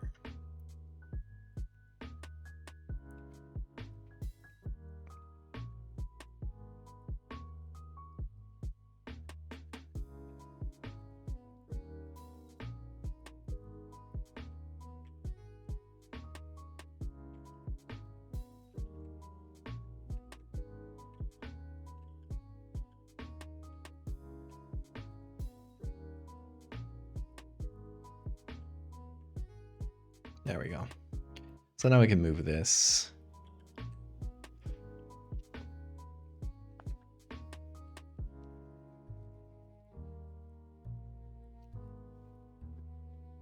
This guy was pink and now it's really foggy. We might die or something. Man, that's a regular omen. I've seen worse. You'll be fine.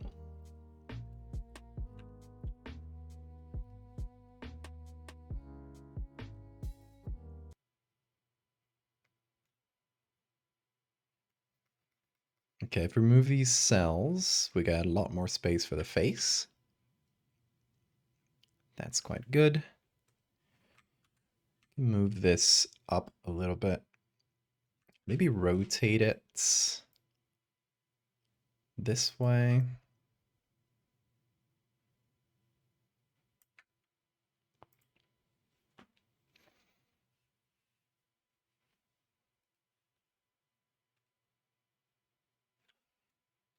And then we do these edges.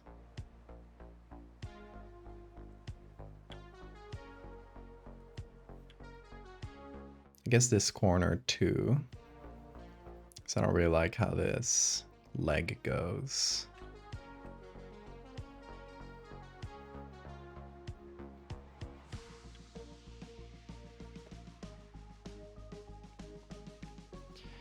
Yeah, I guess the issue with this spider is that the back of its body is really blurry, but might be able to get away with it because it's just dark. So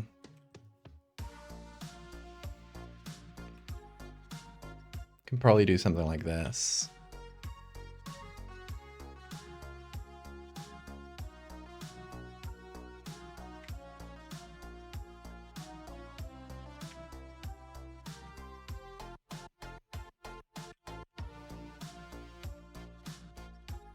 I'm also thinking about potentially removing this whole chunk in the back, so it doesn't feel like a huge wasp nest is in the back. It just feels like, you know,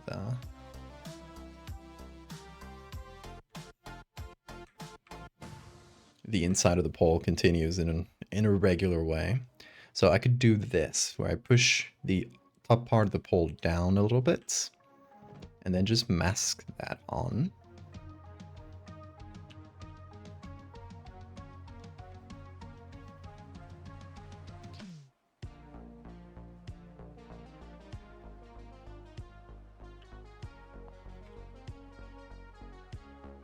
Then figure out an edge for it.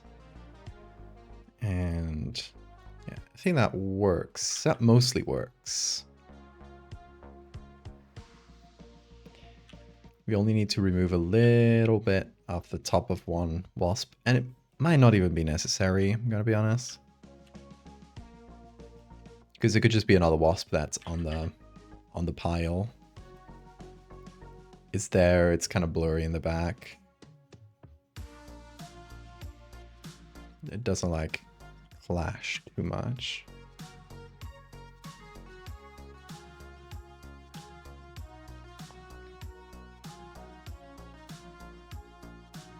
Pretty much, Bill. Yes, this is based off a taxidermy thing I saw some time ago. This one, called the Vespinantula. Come up with its own species name, though.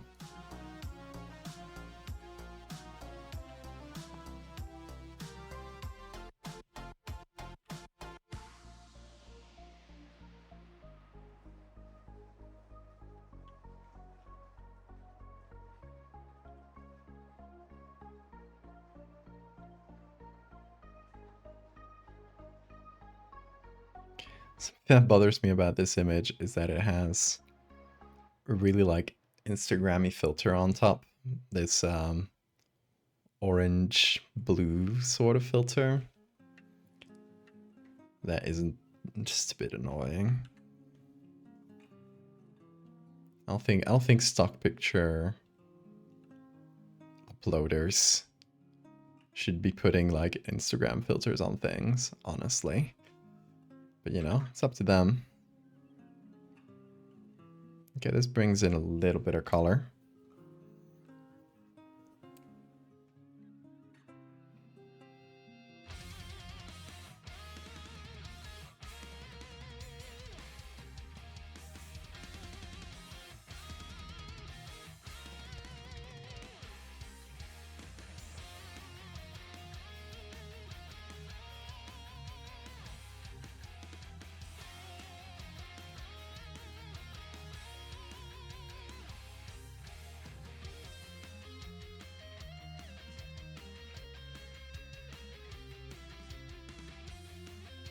And I guess I'm trying to think of like how this picture was taken.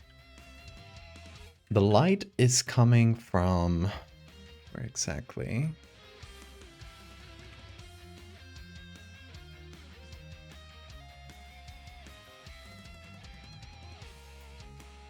Like I'm trying to figure out if this hole is like pointing up at the sky or sideways.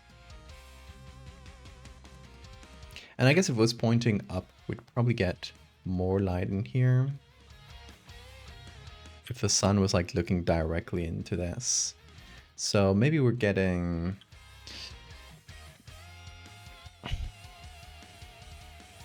like a slightly diffuse light. It's coming a little bit from the top, but kind of sideways, so. But it feels like pretty diffuse light. I don't see any hard shadows I could use to like judge exactly.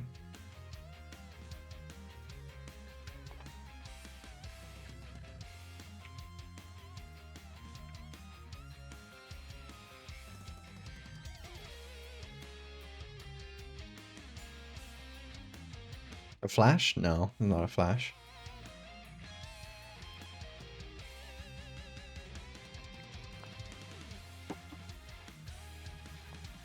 Because we'd see like really strong shadows. If there's a flash, you see like, you know, this would be really lit up and it would have like a really strong shadow right beneath or behind. Sepia film grain? That's a cop out. Can't do that.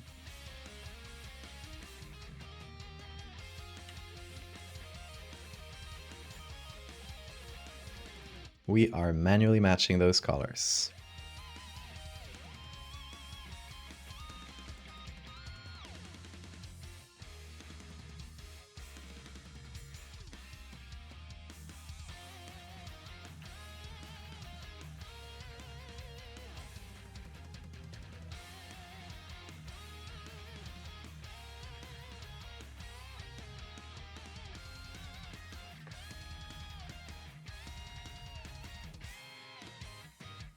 Okay, we gotta figure out all these soft edges.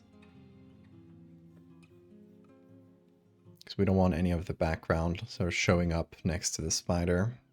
You know, the spider's original background, which was a hand. And since a lot of areas are blurry, you sort of get a little bit of the orangey color. Centipede Spider Abomination, the operation room. Let's see. Oh yeah, I remember seeing that.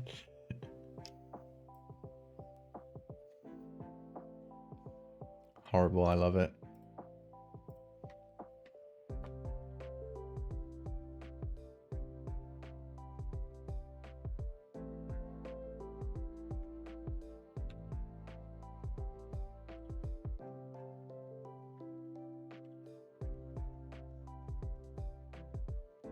Okay, we're adding some lights.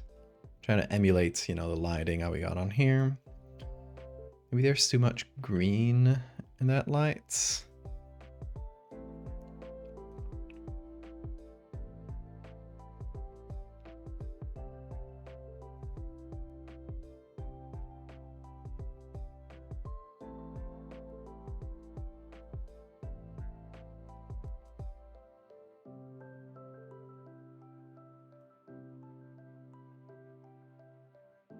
And I'm also reducing the red a little.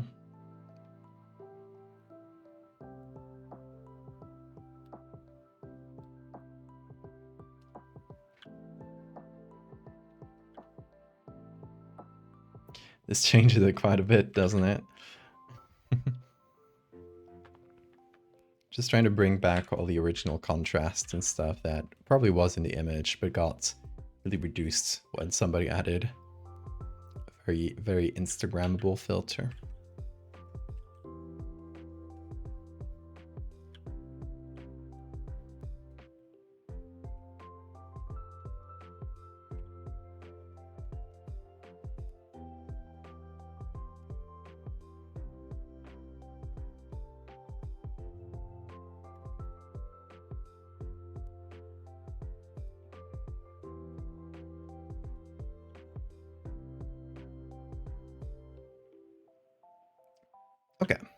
I like this spider. It's sort of like scrambling out, it feels like. We also got... What else did we get? We got this one. But this one feels a lot more static. Well, this one feels like it's moving. So like, well, I don't know. This one might... It's definitely a lot more focused. And I'm still gonna try it. I think Photoshop's selection got an upgrade in the last update. That's why I was getting that loading bar. Maybe because it's taken a little bit more time to do it. But that is really good hair selection. Photoshop, did you actually get one of your better features? Did you actually improve it instead of adding a slop? Will I have to be complimentary towards Adobe once? It seems like a pretty good upgrade, at least on this image. Did a pretty bang up job.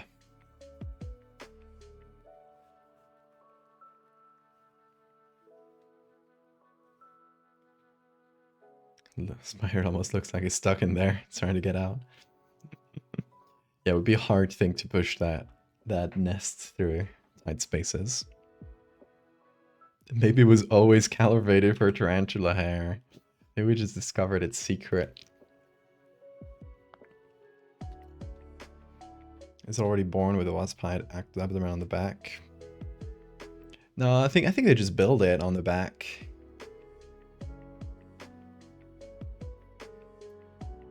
Yeah, the spider acts as protection, like you said. This one's pretty good as well. I like the color a lot.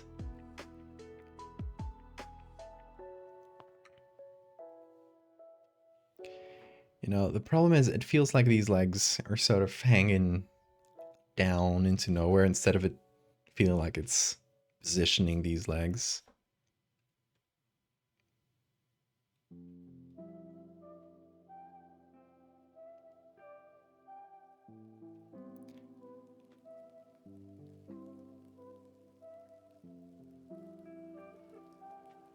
Yeah, this one doesn't feel as like suited to the environment.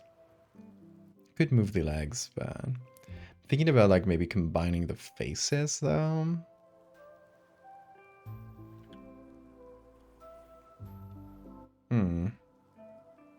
They're fairly similar, just the angle changes slightly. And I think this angle for the face, or the whatever you're supposed to call spider faces now, prosoma, I think, is a little better. But only that.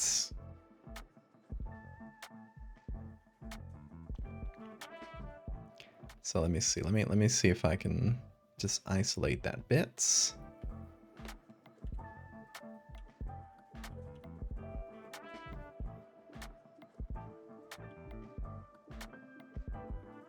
We'll have to change the colors to match everything together, obviously, but...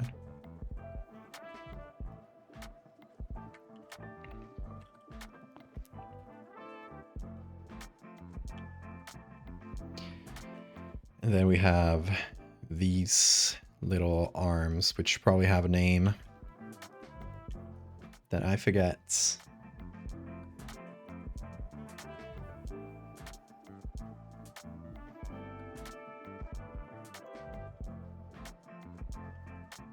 Yeah, it's a symbiotic relationship.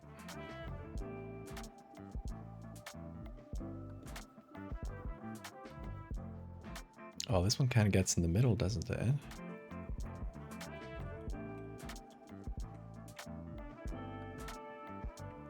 Maybe we use the blue one's arm.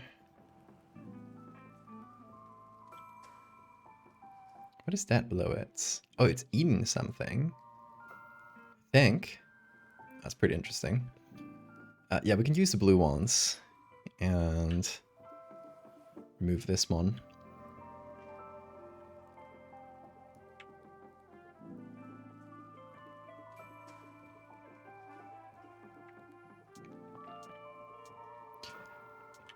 We can start mixing and matching. That might be good. Just choosing our favorites. Okay, Photoshop didn't do such a great job with this part here, it looks like. That's what the hair tool is for.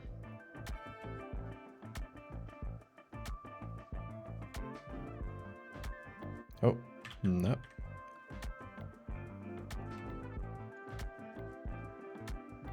Come on, Photoshop. It's selecting the opposite of what I want. Okay, do that manually.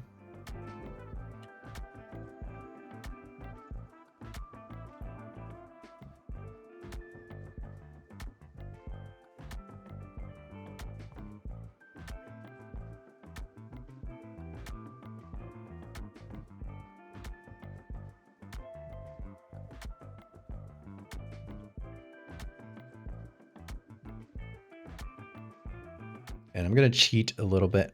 The end of this leg.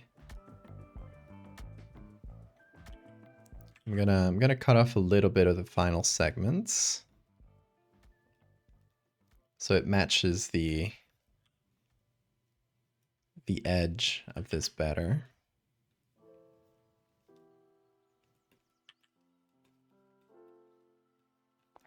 And it's probably not gonna be noticeable that one leg is slightly shorter. Don't tell anybody. Don't tell anybody that I cheated on my spider.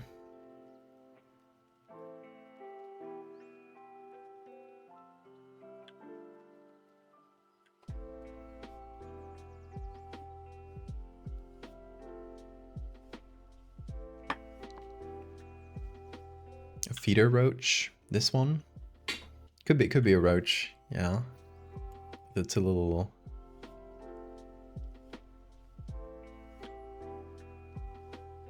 I don't know. Could be.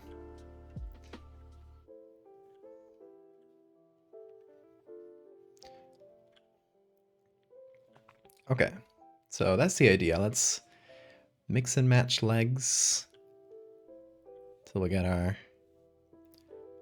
perfect combined spider. But I think those are the ones I wanted. These legs are good. The ones in the back are just gonna be in the shadow anyway. Like maybe we can keep a little bit of this leg and let it sort of fade in or out. Since it is a bit more clear than the other one. But it's just gonna be in the dark anyway, so.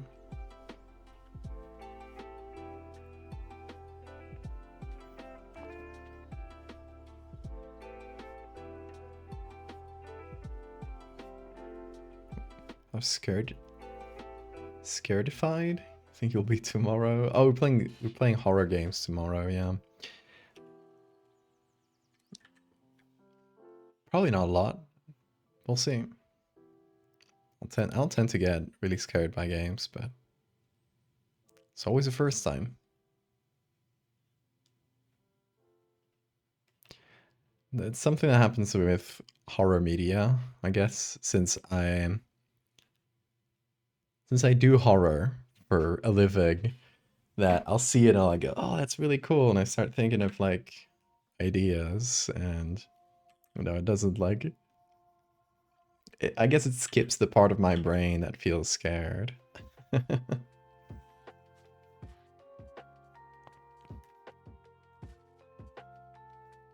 Okay, so we're matching the spider to the other one. I might do the scary colors, the aposematic colors. Am I saying this right?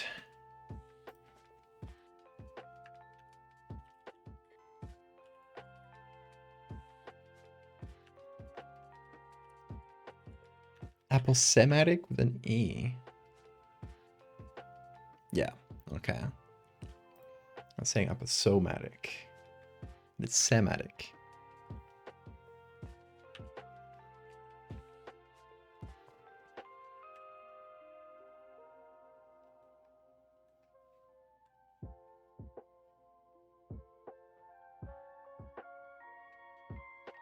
A cricket? That makes sense. Yeah. Yeah, crickets have those two little butt things. What do you call them? You know, the butt things.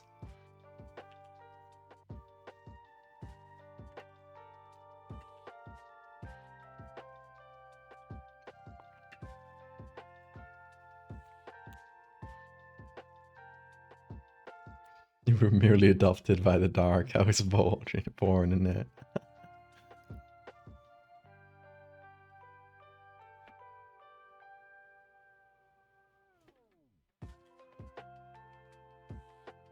I wonder if I should darken the base image a little bit. Because it has really strong white tones in some areas.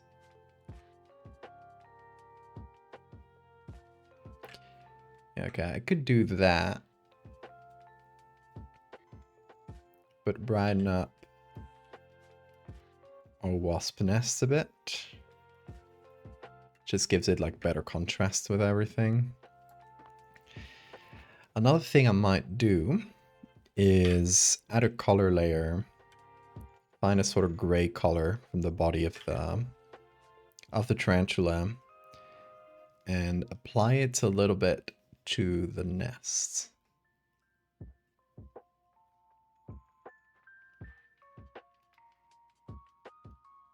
So it just matches the body better. Also, yeah, chat, tell me, should we make the colors of the spider aposematic? So should we make the spider have like black and yellow stripes? What do you think?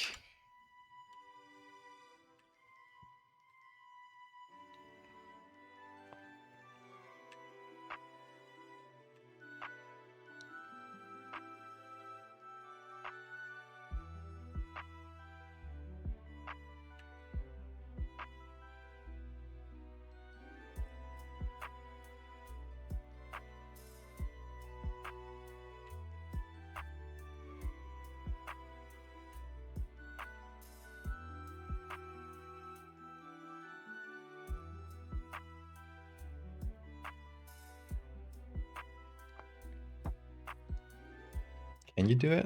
I can do anything.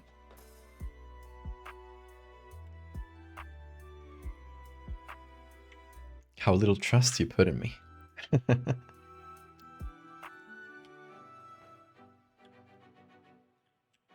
We could have the hair be yellow, since that's already like sort of the contrasting elements. If we have that be yellow, it would give it a bit of an appearance of you know, black and yellow banded thing. Especially if we put it like, if we put the yellow like around the joints. And then we make the rest of the hair a little bit like gray.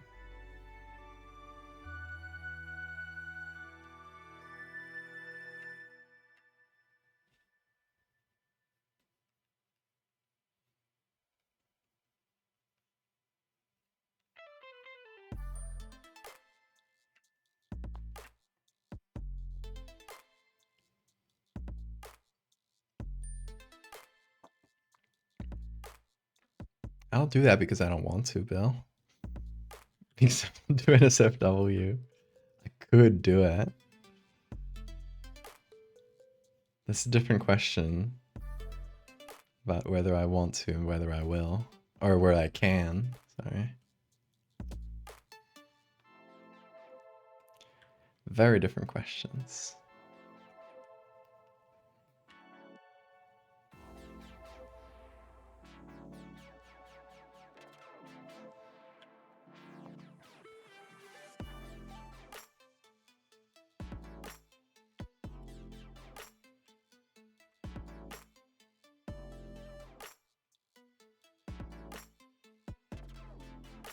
You know, someone who would do it?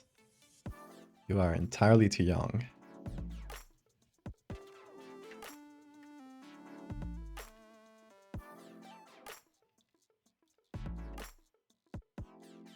repeats itself infinitely.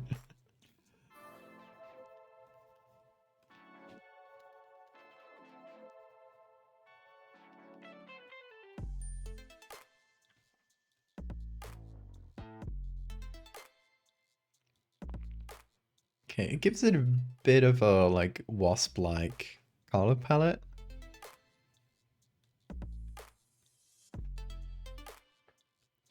Although instead of doing it this way, I might do it with a hue saturation layer where I take...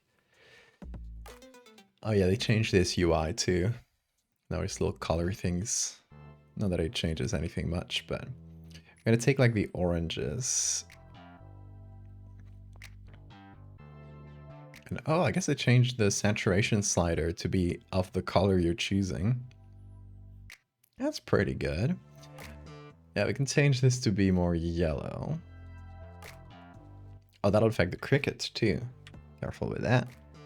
We need the cricket to stay as it was.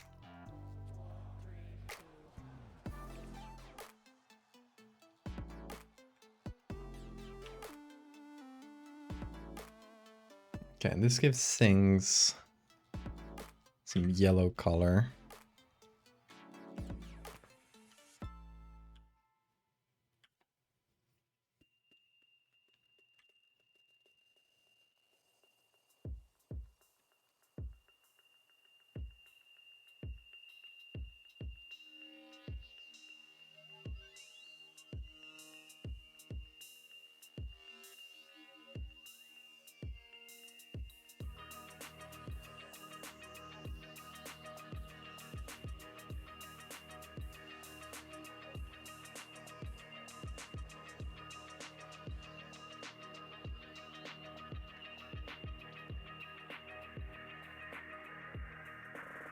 Okay, I'm gonna take the decision now to reduce some background.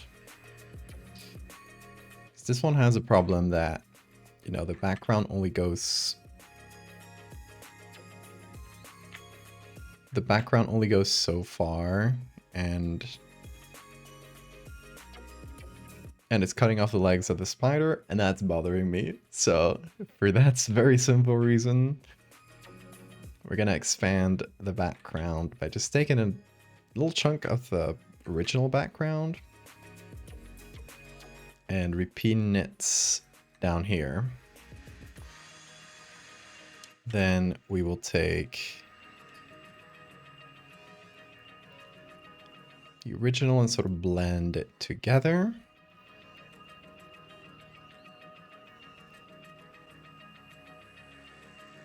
Hopefully it doesn't look too weird.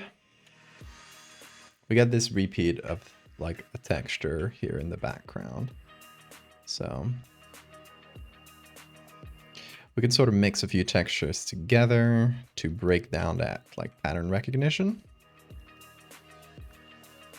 so it doesn't feel copy pasted. Same with this. So we're gonna take like little chunks from different areas. By combining them, we got something new.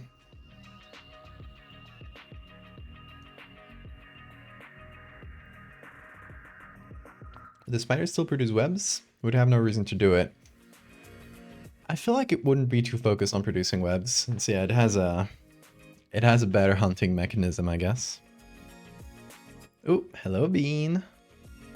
You going to your bed? I guess so. Oh, no, it's going down. Goodbye, Bean. Tarantulas do spin webs, fish. Not in the orb weaver way, but you know, they line their burrows with webs.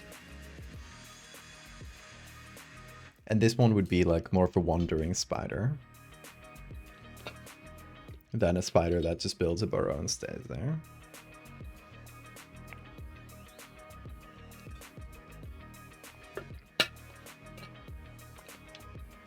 Supposed to be a spider instead of a tarantula? Tarantula is a spider, yes.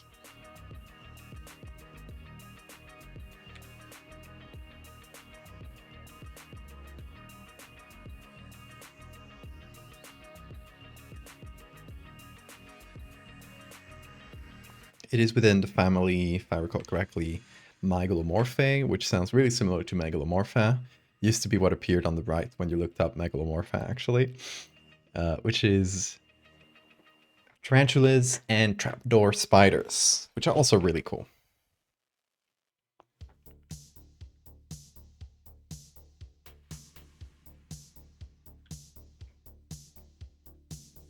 So it's like the build a burrow and ambush side of the spider family. Oh, hello again, Bean. He just went down to drink some water. Whoop, and he's right back here.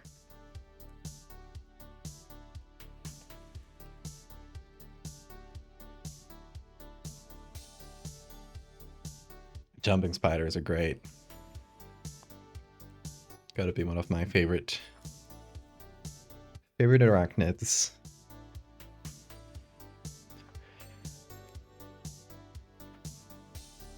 I was thinking whether to cut down like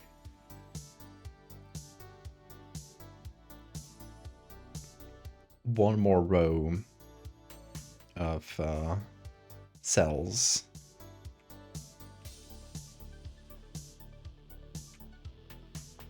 Push it down like this.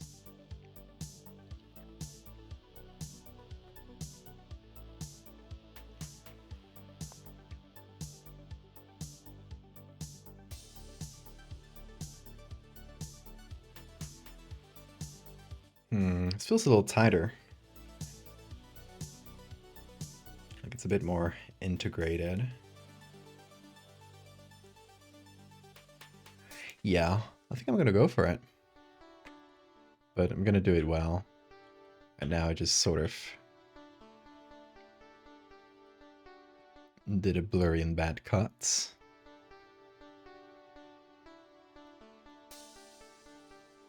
But now we gotta do it for real. And I guess we could also remove this one. Just have the wasp hanging out on top of the spider directly.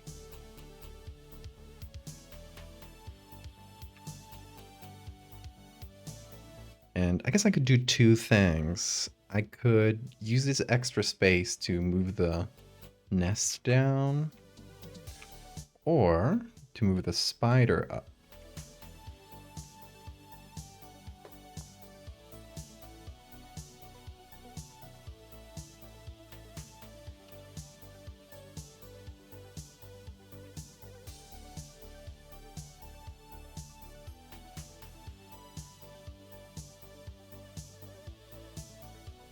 Yeah, centipede who can hang out in your room. I used to have that with the jumping spider. Is it one of those little house centipedes that have really long legs in the back?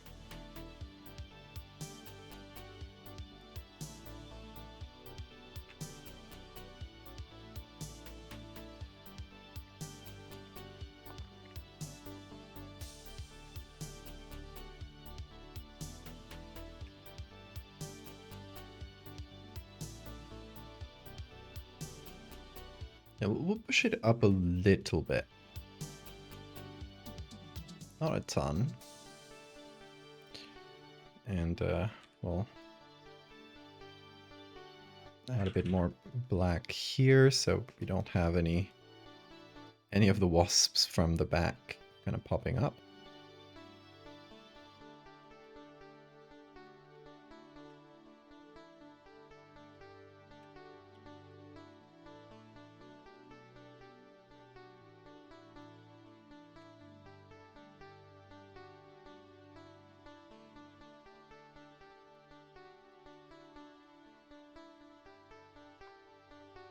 House centipede, nice. Those can live for a few years, actually. I was surprised to learn that. That's why eventually they can get pretty big.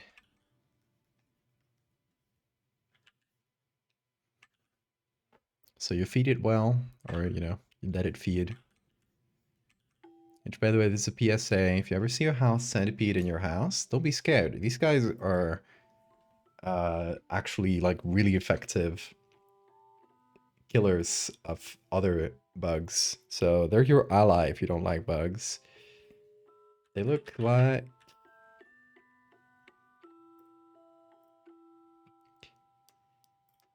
They look like this. They're like tiny little centipedes. They're pretty short and small. You know, they get about this big. And they have longer legs on the back of their body. Not the same as silverfish, which have a lot less legs, but sort of the same body structure and a bit smaller. Silverfish are actually like fossil animals. They're the oldest relatives of, like the most ancient sort of relatives of every insects. Before they even developed wings, I believe. It's not one of those insects that, you know, like ants, where their ancestors had wings and they lost them for the most part. Silverfish are, you know, cousins of the pre-wing insects. Pretty interesting.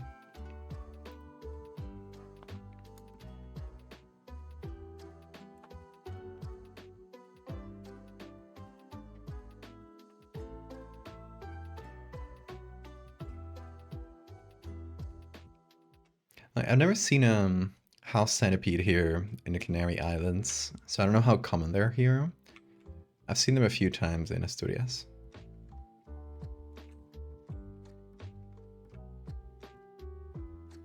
But I have seen silverfish pretty frequently here. Getting through the drains sometimes.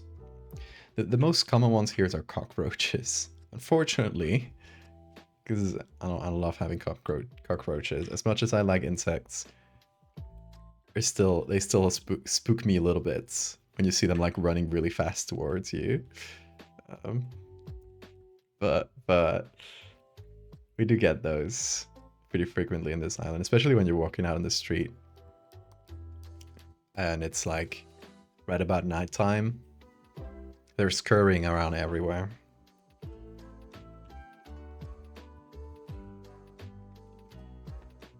And that the problem with that is that, you know, the Canary Islands for a long time were the sort of the midway stop for pretty much every ship coming and going from like Spain, Portugal, etc. to America. So, you know, it was like the refueling stop, and then you would just pick up the Atlantic current to get you there. And yeah, that means a lot of trade went through the Canary Islands, and every species of cockroach that has ever existed made its way there. Along with many other like invasive species, unfortunately. Which is, you know, it's always a threat to islands.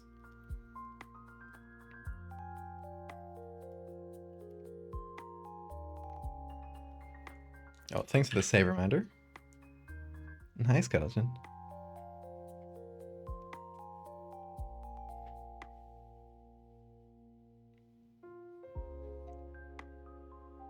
The only bit of media I ever liked involving a centipede was a picture of one curled up around several dozen baby centipedes. I've seen them do that, yeah. Well, I've seen videos, I haven't seen it in real life.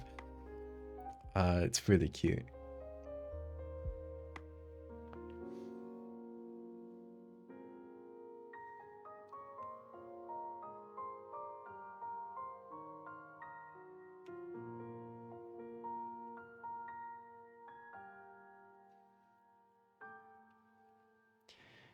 Took you a decade and a half to work through your arachnophobia. You love spiders now? Nice.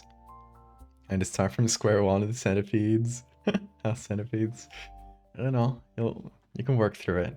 You've done it once. I believe in you. You can do it, Maxwell.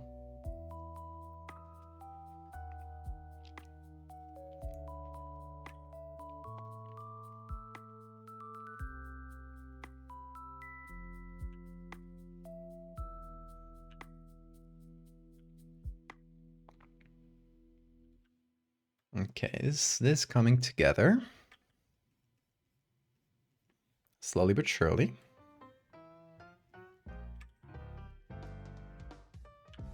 I feel like the spider being a lot darker than the nest is throwing me off slightly.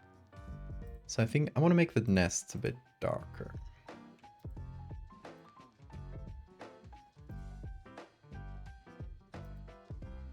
Maybe through a levels layer.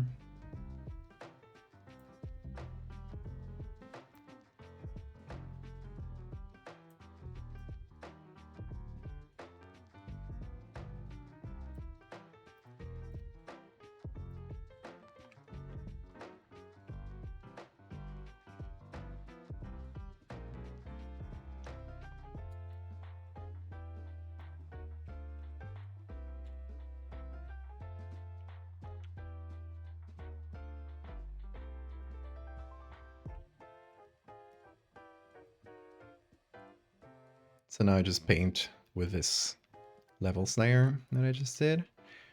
It lets me darken things a bit more manually.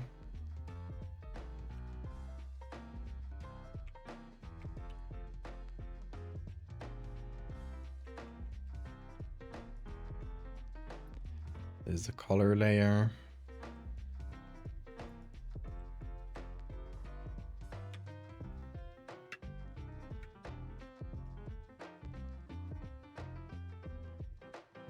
Gotta be careful not to paint over the wasps and only do the nest.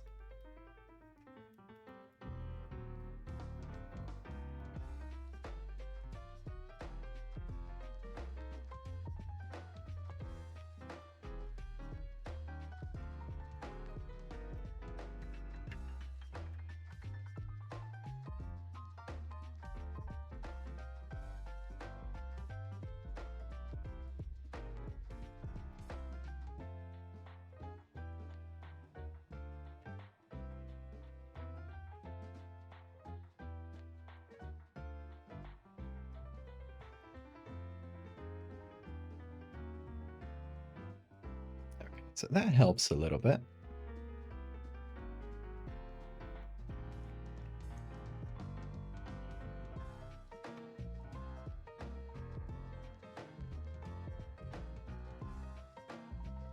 Big roach got into your house. It was missing one of its legs and had a little trouble walking.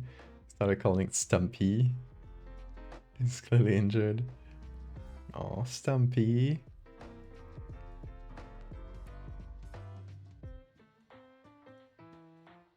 We were chilled in the kitchen for like 3 days before we found him belly up. Lasted a while.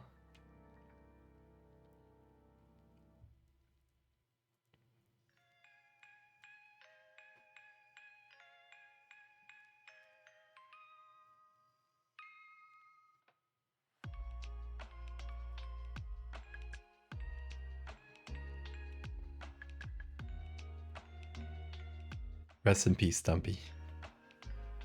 Had a good life.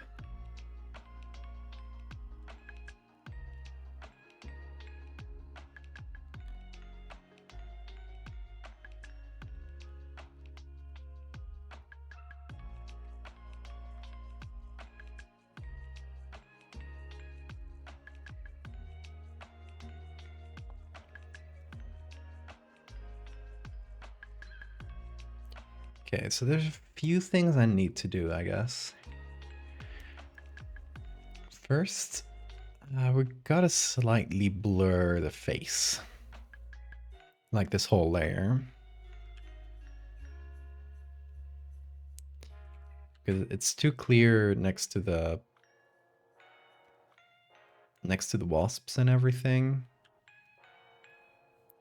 It feels like too sharp. This, so it needs to be blurrier. And I guess I'll apply the same blur to the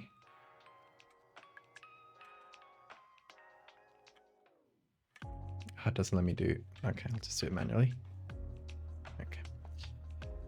Yeah, same blur for the original layer.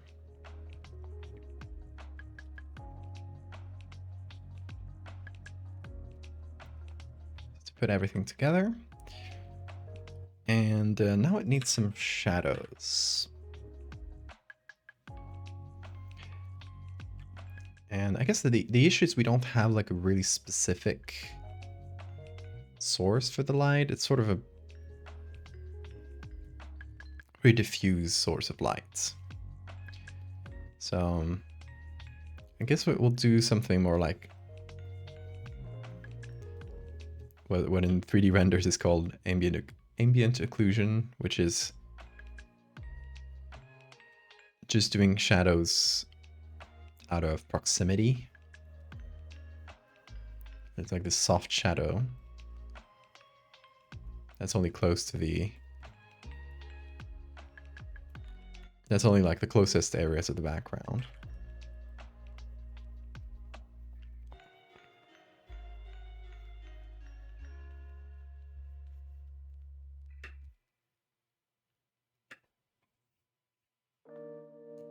Blurry Wasp is such a problem child. She contributes to the nest. She does. Okay, we can't remove Blurry Wasp. She's a real worker.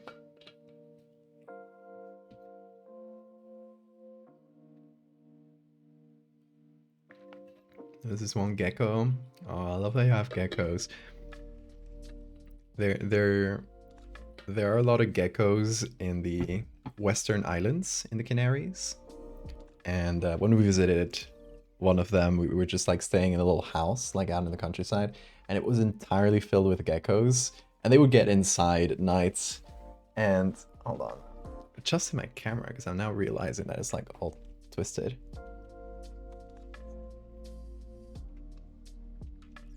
Hold on, I'm checking the background.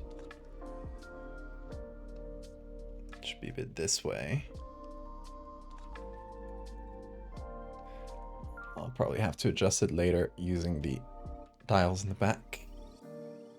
It does seem a bit better though, but I think it just like slightly misadjusted.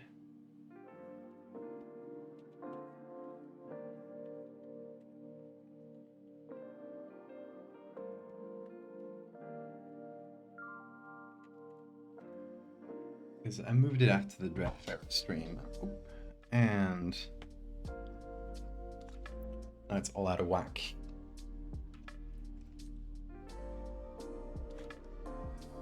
I need to get out of the camera's way.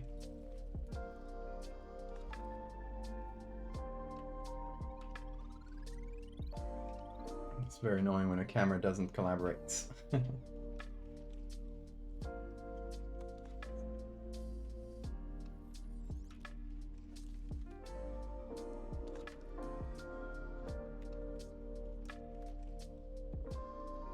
It looks a little better. I'll probably have to adjust post-stream.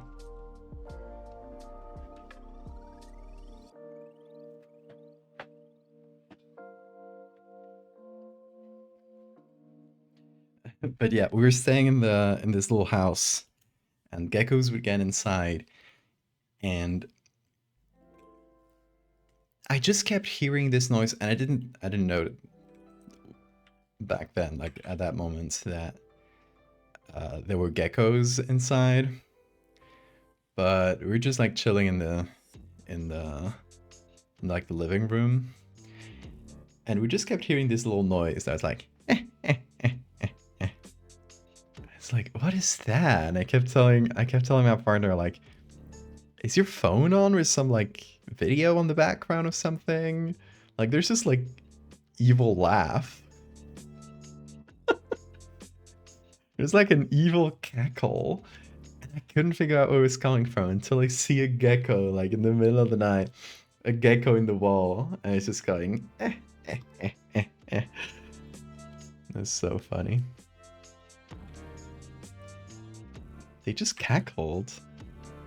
I don't know if all geckos do that, or if that's like that one specific species, but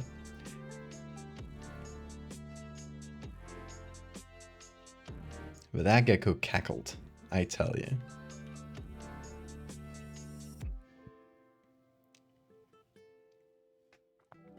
Thanks, Kempt. How you doing?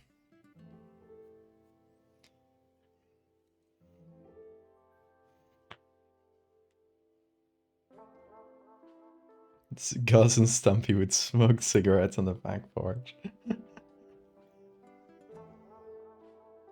To chill a stream for a symbolic Dutch angle. Yeah, I was just like looking at my webcam. I was like, why is it twisted? I don't know if it still is. I'm going a little crazy over it, but it takes like a little time to adjust. It feels mostly okay, but I think slightly twisted still. Kind of thing to make me go insane. Ooh, bean! Pressing buttons.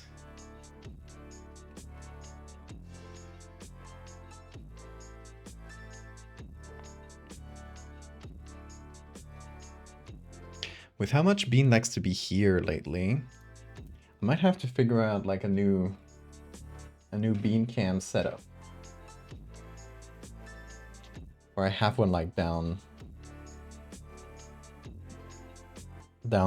here.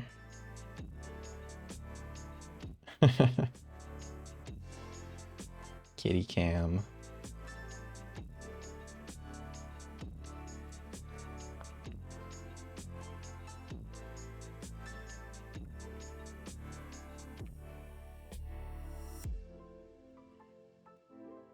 One autumn in the pool in the backyard got really green. Formed its own ecosystem, water beetles, small aquatic worms. Entire pool floor was covered in algae. Huge thing surfaced and went back down. Couldn't see. Oh, nose was long and cylindrical. Some water snake. I mean, could be if you got like big water beetles and water bugs and stuff. That's probably what they eat, right?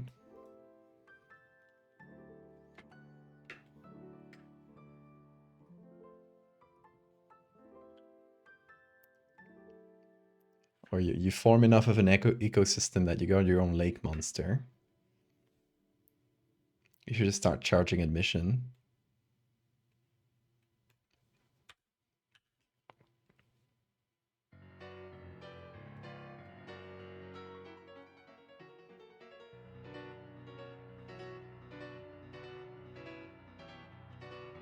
You should take in like a really grainy black and white photo of it, giving it a fun nickname. And there you go. You got a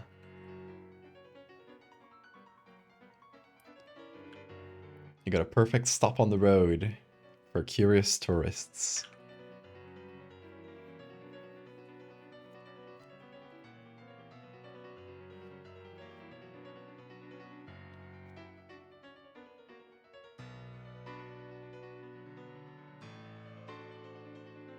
The Cynthia's piano theme.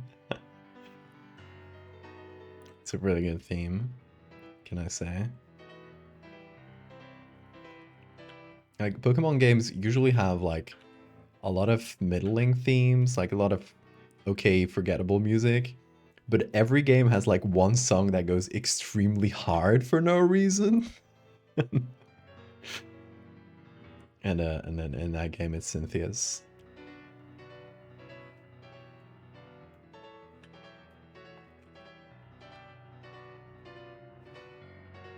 In the new game, I was super surprised to see that Toby Fox apparently made a bunch of music for it, for Scarlet and Violet. Which created a really strange situation where, I think it was like for the DLC, there was an Ed Sheeran song, because they got Ed Sheeran to make music for Pokemon as well, I guess. Which was then remixed by Toby Fox. So we live in a world where, you know, there's a remix of a Ed Sheeran song by Toby Fox in a Pokemon game. It's very strange.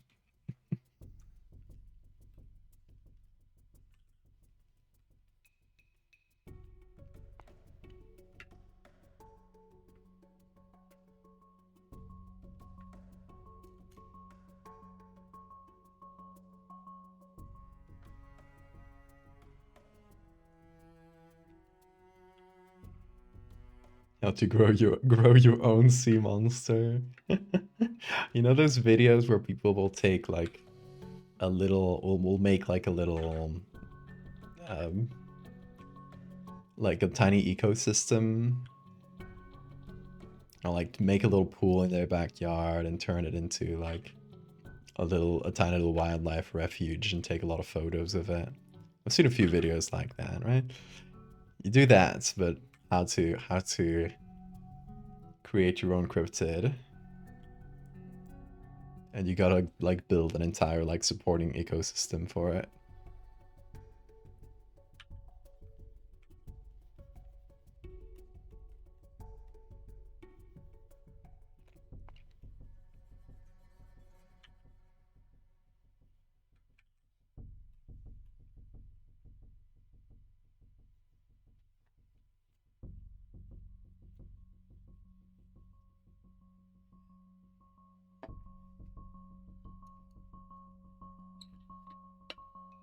With the guy that makes the Russian homunculus.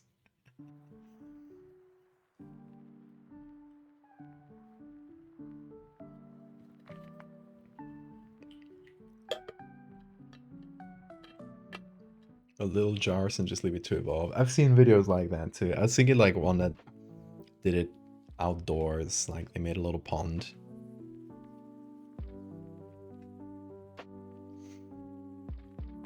But there's also people who do it in like really controlled terrariums and that sort of thing.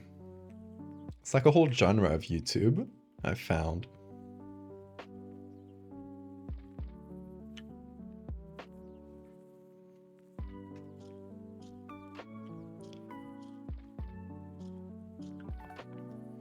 Oh, we can call it the playing God by making ecosystems.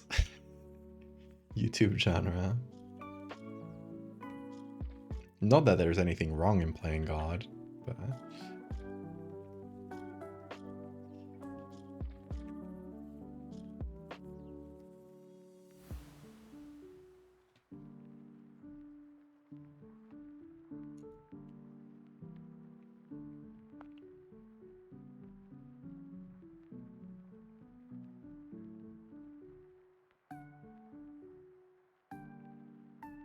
He injects chicken eggs and grows a little homunculi and gets mad and smashes them. It's a YouTube classic.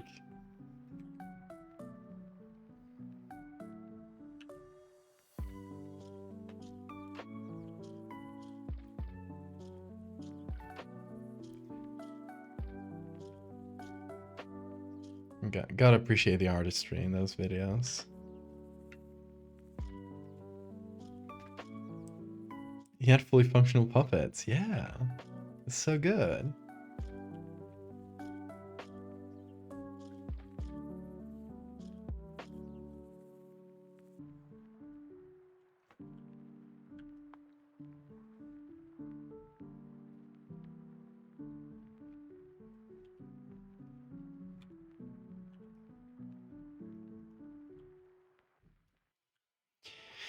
Did I brighten those too much?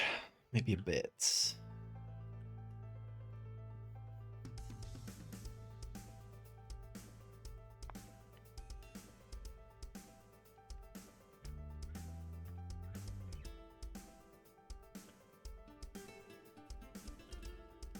I don't like that this leg is just sort of hanging out nowhere.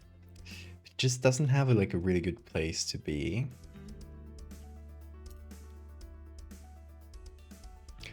I guess one option is just finding a different tarantula leg. So from a tarantula that has a similar stance that I can like prop here. That is a possibility. Why this one has boots? What are those?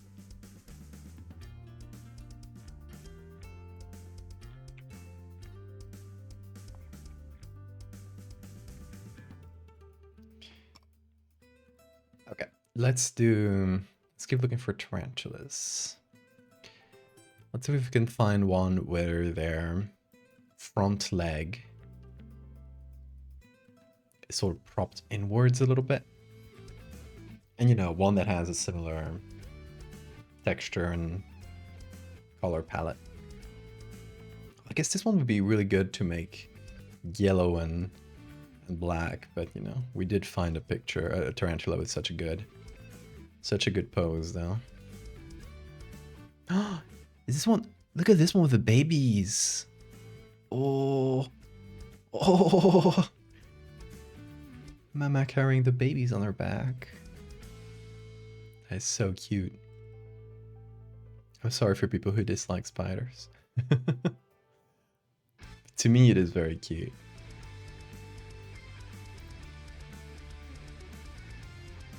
Hey, Boris. I'm sorry.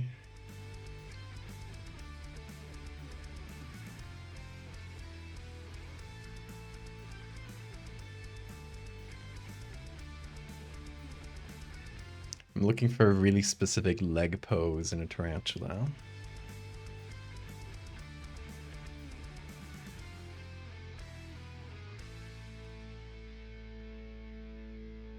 You know, like some other types of spiders, maybe I'll have like a visceral reaction to them, especially if I see them in real life.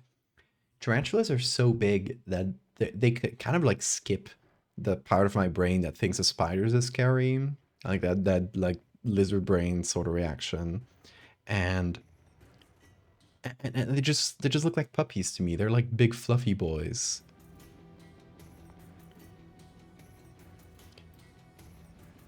What about this leg? It's really, really grainy. It's annoying. He looks so relaxed. Bury your face in this fur. I do that all the time.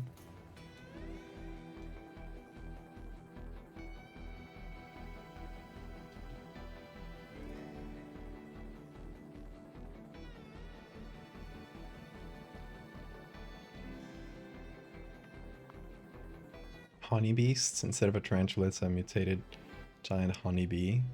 Can't fly anymore with large beehives on their back. Nice. That sounds like a cool design. What game is that from?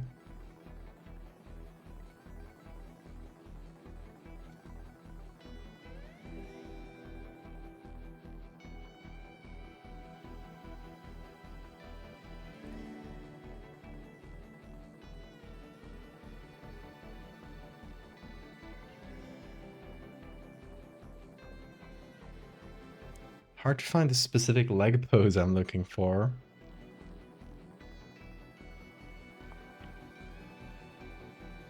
Maybe this one. 36. Makes sense. I have not played that one.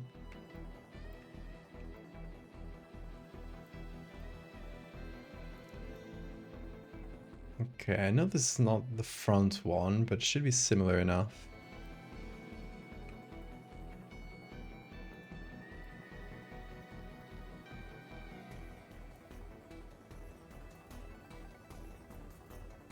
Let's see.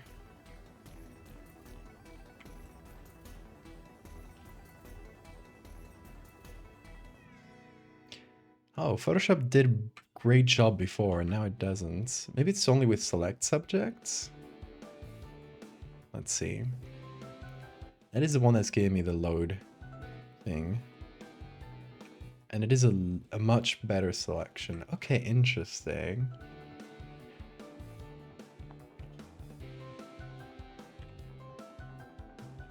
Oh, I guess it only works for...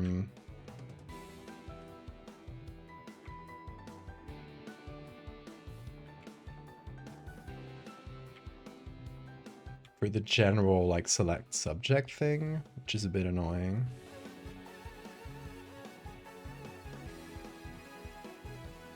But, you know, it's pretty okay.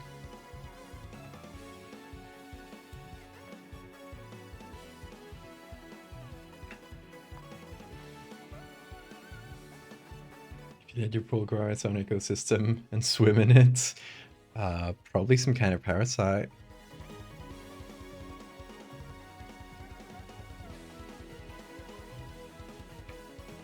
Maybe a cool leech or something.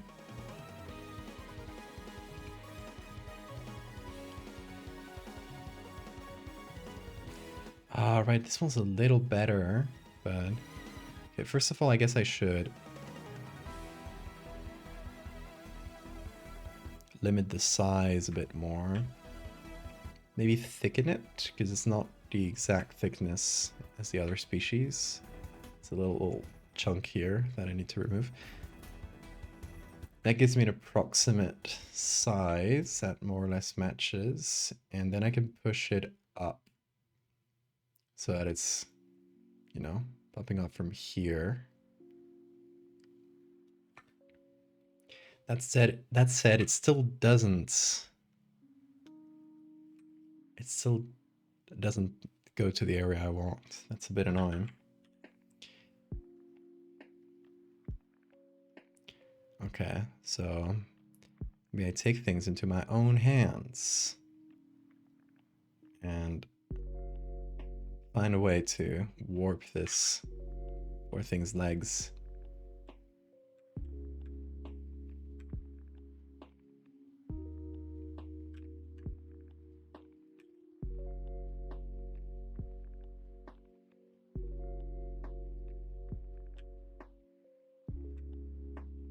Let me rotate it first. So we have the wasp here. It's a little bit like in the middle, but it can also help hide the seams a little, so that's not too bad.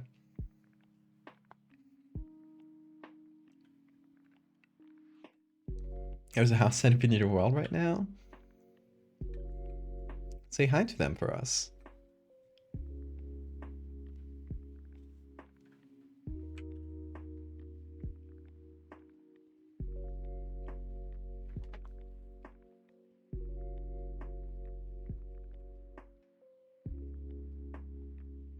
What if it was called Muppet Warp? They would get sued by Jim Henson himself.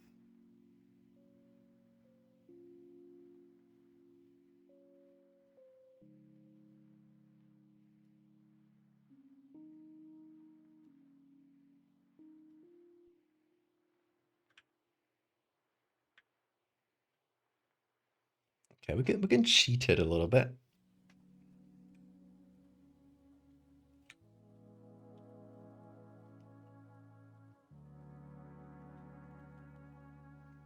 And if we do, now we need to remove this one,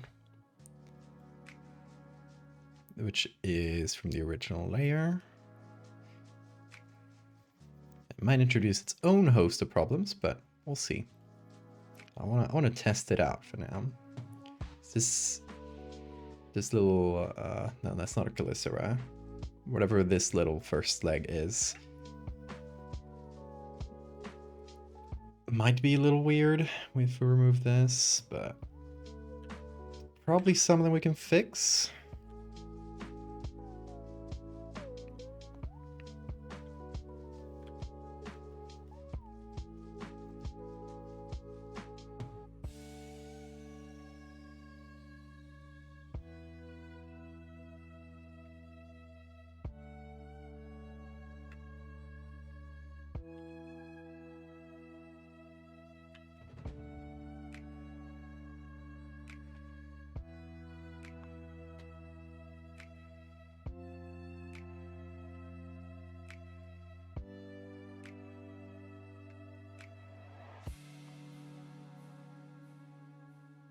Okay, and not too bad.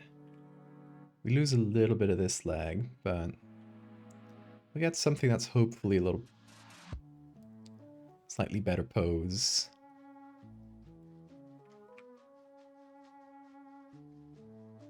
If I move this forward a little, maybe rotate it slightly further.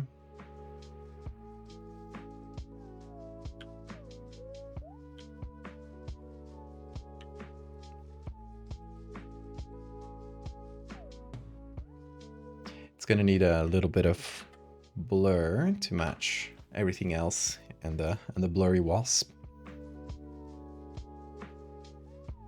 So the edges of the blurry wasp were probably not blurry enough.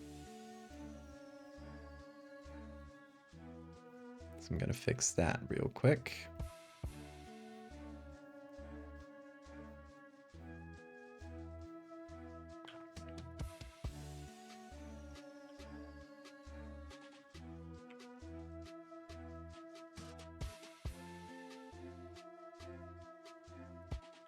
I'm gonna remove one leg from the blue wasp. I'm sorry for her. Sometimes it has to be like that.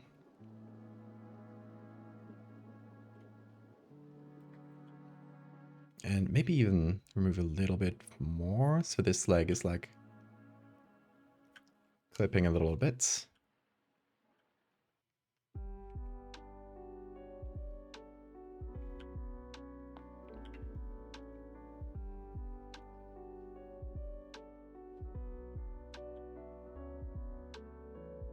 Looks nervous now, the spider.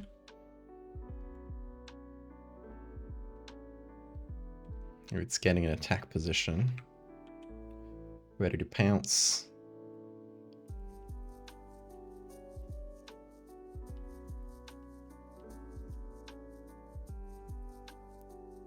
Or to send its bodyguards to pounce, most likely.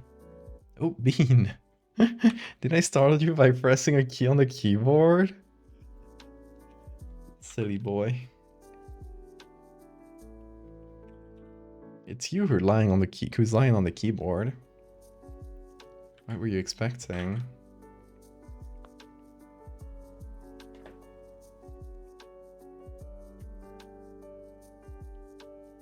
Stumpy tribute on the blurry wasp. Yeah, this one goes out to Stumpy. Oh, hello Bean. Where are you going? Your bed? You heading out to your bed? Okay. Let's put the bean can back where it was meant to be. There he goes.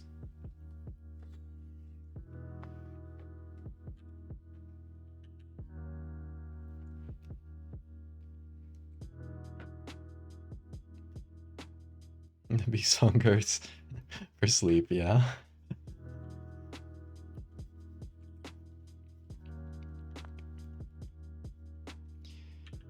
His aspirations are simple. He does not wish for anything fancy, only a comfortable bed to lie on.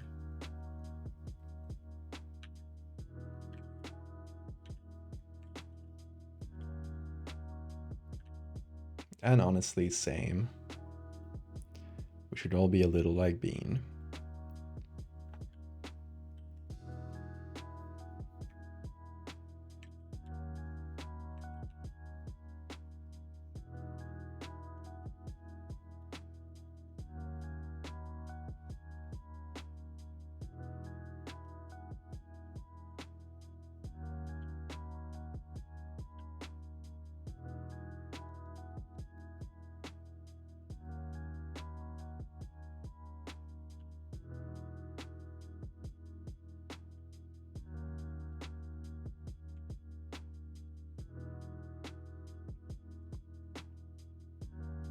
I'm gonna refine this edge. So we got this disappearing leg. So gonna try to fix that up.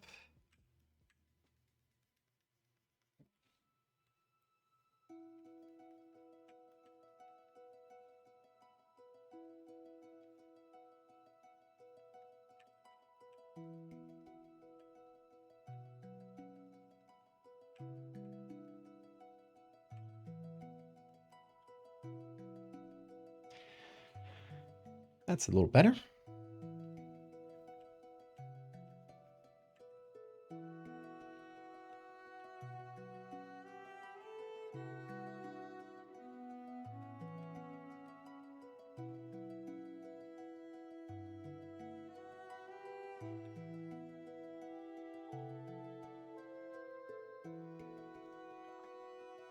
Okay, now every leg is placed on a surface, more or less. This one maybe doesn't feel like it's contacting as much, which is a little annoying. So let me see if I can fix that.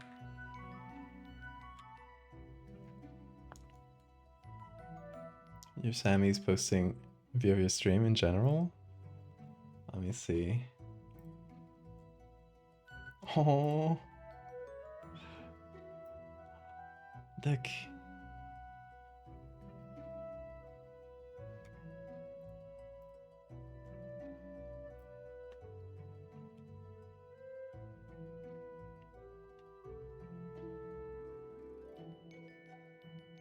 Take a picture of your eye for this, really. A partial heterochromia.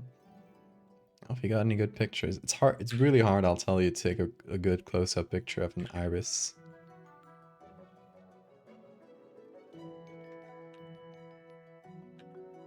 You need a good camera.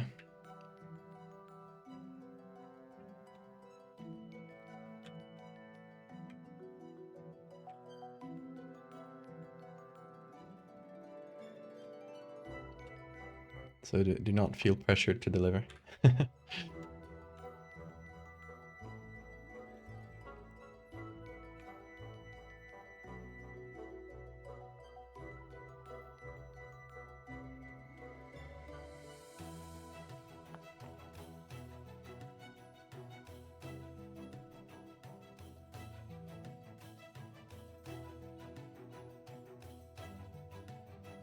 Real footage of a Ponji, that's why I named the full creature. I like Ponji. It's very cryptid-like.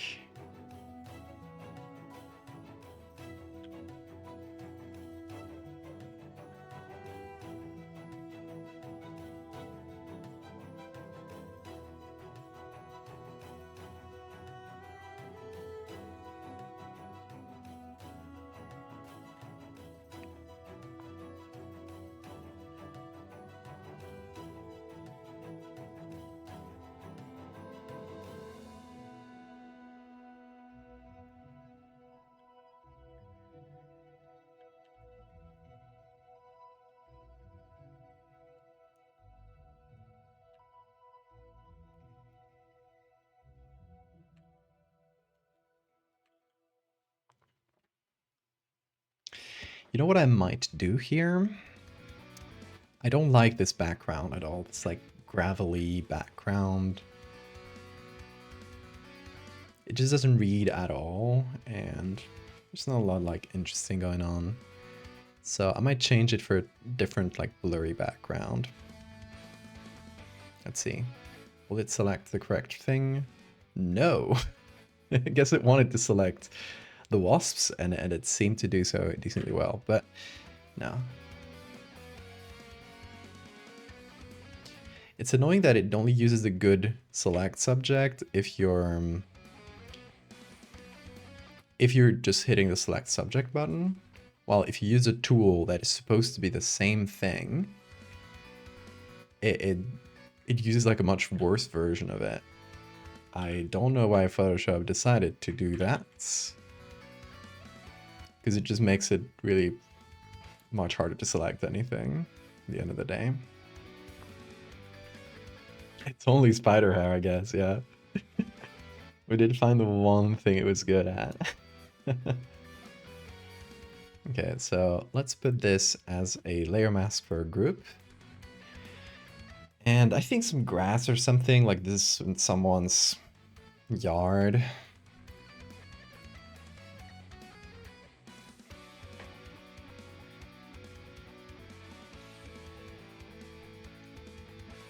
Or just like somewhere outside. It's gonna be blurry as hell anyway, but...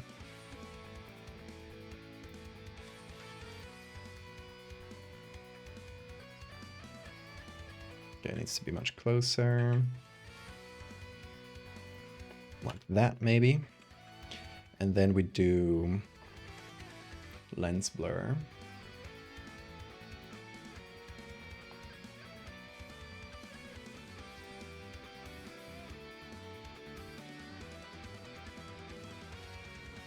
Which is a better approximation of like camera blur. Okay, let's try this radius. Oh, and move it slightly. There we go.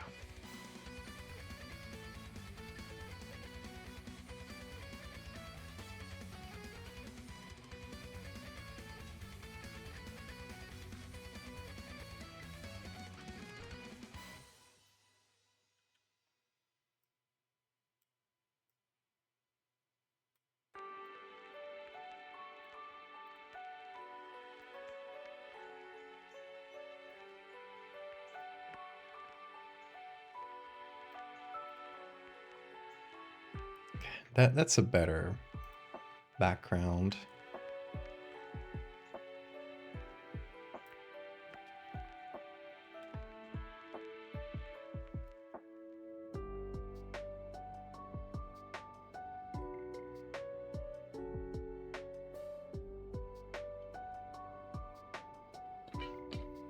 Your local serpent is Tessie.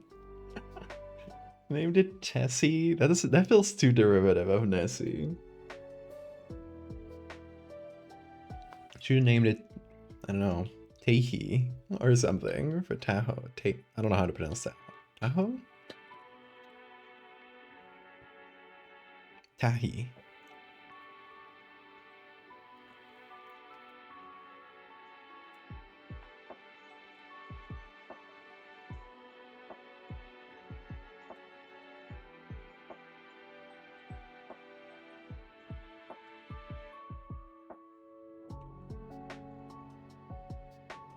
But it's funny to me how there was like a time for lake monsters where suddenly a bunch of little towns and, you know, places with lakes were getting their own lake monsters. And after that, that was it. Like if you didn't get in during the craze, you were left out. I don't know, maybe there are some modern lake monsters that I'm not aware of, but it feels like it's all between like the 30s and the 60s probably. Might be the range. I don't know, I might be off. That was definitely like a range of time. Or you could coin a new lake monster.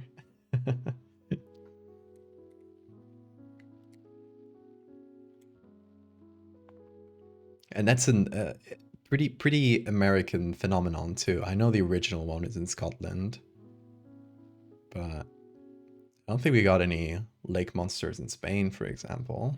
At least that I know of. There might have been.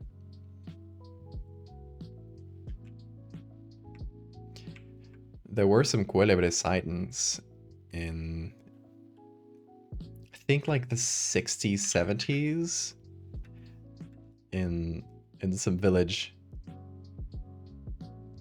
in Asturias. People claim they saw this Cuélebre, which is the quote-unquote dragon from Asturian mythology. It's like a huge winged serpent. And there are some descriptions of sightings like in the local papers, which you can find. And I love that because it's a really good intersection where, you know, like creature sightings and this lake monster, that sort of thing, it's modern folklore, but it's not seen as such from the point of view of the people who believe in it, right? But then you get places with like old folklore where these folklore monsters show up as creature sightings. It just brings it all together in a really interesting way, I think.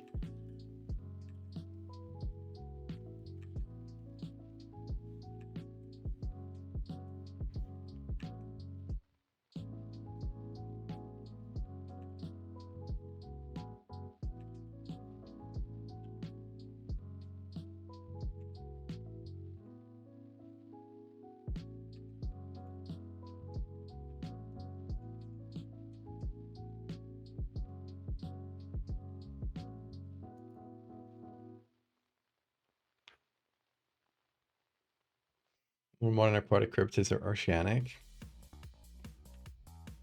Yeah, I guess Ningen, you say it like that, right? It's pretty like it's internet age, right? Yeah, I guess that goes for cryptids in general. Like, there was a time where cryptids were like the craze, and everyone was getting cryptids in their hometown. And a lot of the stories probably died out. Some of them kept on to what we in the modern day call cryptids. Very few of them are modern, as in, you know, happening in the past few decades. Fresno Nightcrawler is probably like the most modern one I can think of.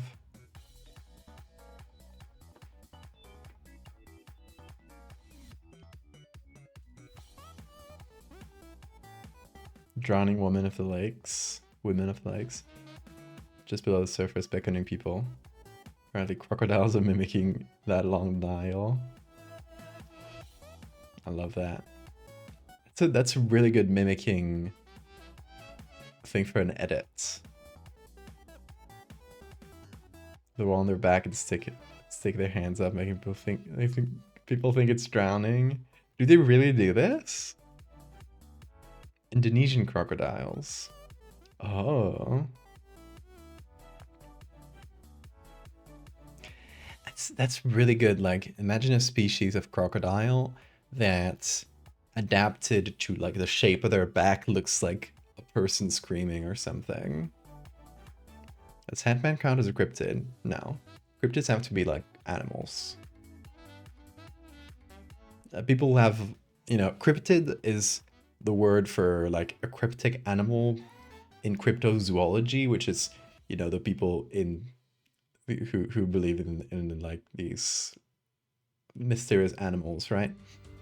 That is what a cryptid is. The internet definition of cryptid has shifted that into like scary creature, which is not, you know, it's not what they are. Language shifts, and that's the thing. That's the thing that happens, right? It's just I am neutral towards this, but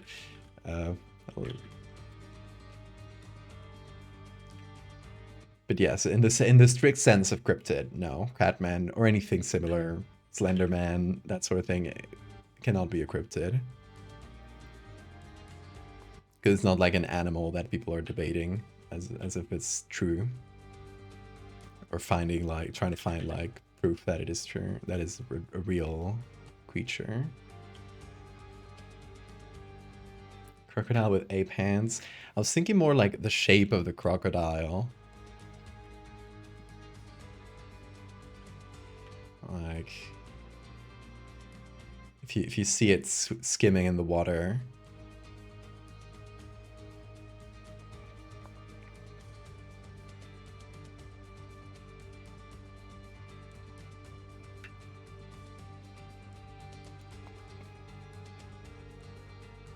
Like, imagine you see this skimming the water, right? And the bumps on the back of the crocodile are sort of adapted into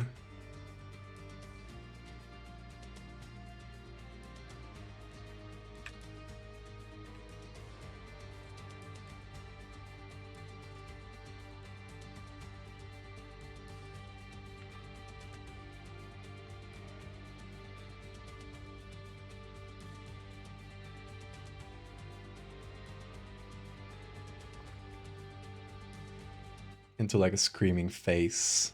And, you know, maybe we can see their legs a little bit, just to make to give it the impression.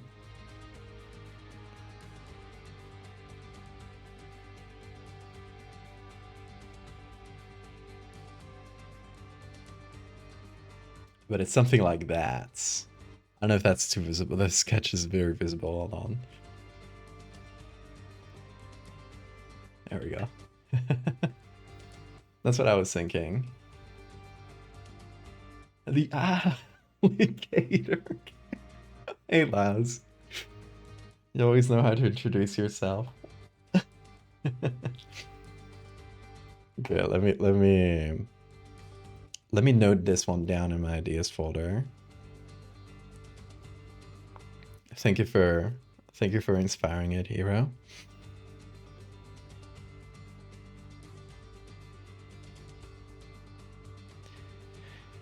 Let's do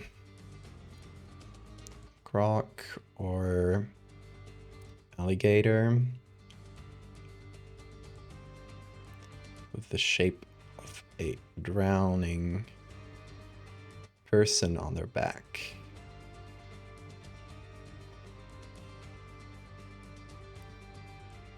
I'm gonna take a photo of this sketch and attach it.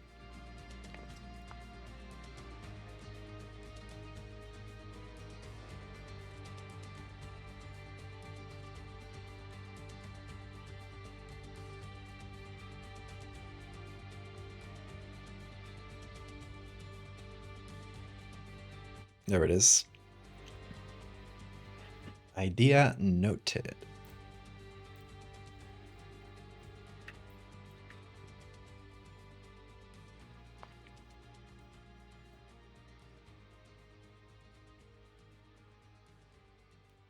The bloop? I don't think the bloop is seen. Maybe some people do. Is it seen as a serious cryptid? Just like a scary story. It's like a weird sound they heard, so I feel like it's too open-ended to assign it like a cryptid. Unless people have some sightings of the bloop, but I'm not sure. Zuiomaru? Isn't that from like, it feels like it's something from the 70s, 80s. I might be wrong. There is a color picture, so possibly 80s, maybe 90s. Skyrods is pretty recent in the grand scheme of things. Same with the Ningen. It's stuff that comes. I don't know about the Skyrods, but I believe it is also associated with that. So a lot of stuff that comes from like the Japanese internet, because in Japan there's like a bit of a different attitude towards cryptids, where I don't think they see them as much as like real animals and more as like folklore. When I went to Japan, I got a bunch of cryptids thing, and cryptids and aliens are in the same category in Japan, which is UMAs. Unidentified mystery animals, I think is the acronym. It's not an acronym that's used in English. It's only an acronym that's used in Japan, but it's an English acronym. And you often get like in a gacha game where you get cryptids, you get a little alien. You get, hold on, this is very small for you guys. You get alien. Let's let it focus on that. Yeah, alien. You get the Tsuchinoko, which is a folklore thing. You get Bigfoot. You get, where's Nessie? Oh, the Nessie's right there. And you get the rod, which I got like right up here, and this little puffball, which is also from folklore. So folklore creatures, cryptids, aliens are all like in the same category, which makes sense because like culturally they're all culture stories, like folklore stories. Also, my camera is still askew. I'm gonna go insane over this.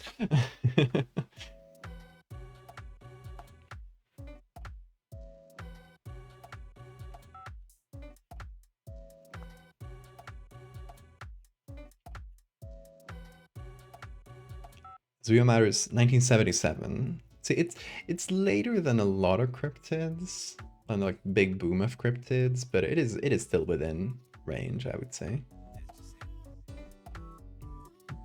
Naked man with butthole eye. I wouldn't call that a cryptid. Yeah, it's within the like the Japanese. Oh, why did that change to bean cam?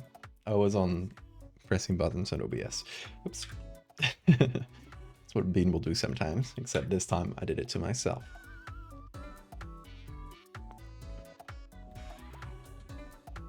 Yeah, but I think Butthole Eye might be a yokai originally. Or it might be a more modern urban legend. I like the toilet hand. That's one of my favorite like Japanese creepy story, urban legend sort of things. It's a hand that pops up on the toilet while you're sitting there taking a shit, right? A hand pops up and a mysterious voice offers you if you want red toilet paper or blue toilet paper. If you choose blue toilet paper, the hand reaches down and drowns you in the toilet water. And if you choose red toilet paper, I think it stabs you. It's stupid. It's such a silly one, and I love it.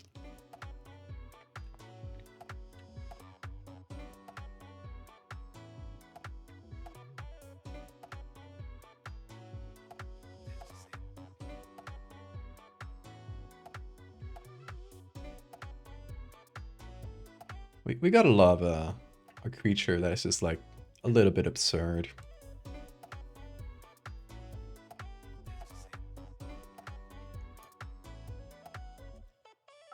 Shirime from the 1700s. See, it's very old, and that's something I enjoy about how Japan sort of sees cryptids and stuff. It's all part of like a bigger folklore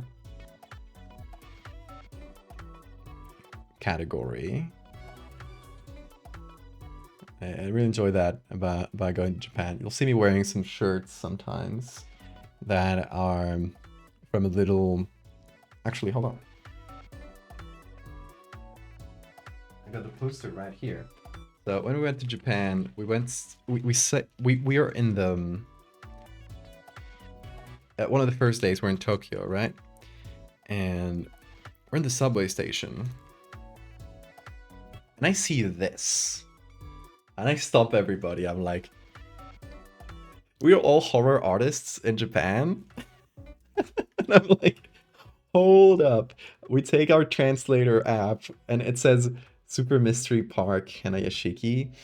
So we take our translator app. I think there was a QR code somewhere in the version of this in the metro. And you know, we get to the website for this park and it's all in Japanese, right? It's not meant for tourists at all. But it is a little park in Tokyo called Hanayashiki, which I think is like originally like one of the oldest amusement park in Japan. It's a small thing in the city, right? And it was holding this event for a while with this logo here. The red logo is a sort of a mystery UFO cryptid themed like magazine that was popular in Japan for many years. And they ran this event with them. And the park was full of these cute little drawn aliens and cryptids, and you had little games where so we dedicated a day to go there. It was completely improvised and out of our... We made time for it because we wanted to go. And yeah, it was really fun. It was like this really old park. It had like slightly rundown vibes, which was really nice. And they had the big thing they had, the big draw they had, is the Mexican alien. They had one of the Mexican aliens in a little glass case, up in a small like display area in the top floor, right? And it took us a while to get there because it was not even that well signaled. But they had one of the Mexican aliens, and which I guess was touring, I assume, that they had it for some time. So we got to see the Mexican alien, and next to it were other like cryptid artifacts from Japan. One of them is from the Hibagon, which is kind of the Japanese Bigfoot, and they had like a footprint from the Hibagon, and they also had a supposed scales from, where is it here, the Tsuchinoko, which is this fat little snake, which I have made an edit of it. It's also got it like right there. That's a little plushie. This was really nice, and they gave us these posters because we finished a game. There was like a little game you could play where you would find like some hidden Tsuchinokos across the park, and if you took pictures of them, brought them back, they would give you some goodies, and that was one of them. It was really cute. I have all of this, by the way. This is all stuff that I got from Japan, all printed stuff in this little bag. And one day, I will do I want to take a bunch of these, cut them together, and do a sort of old school collage.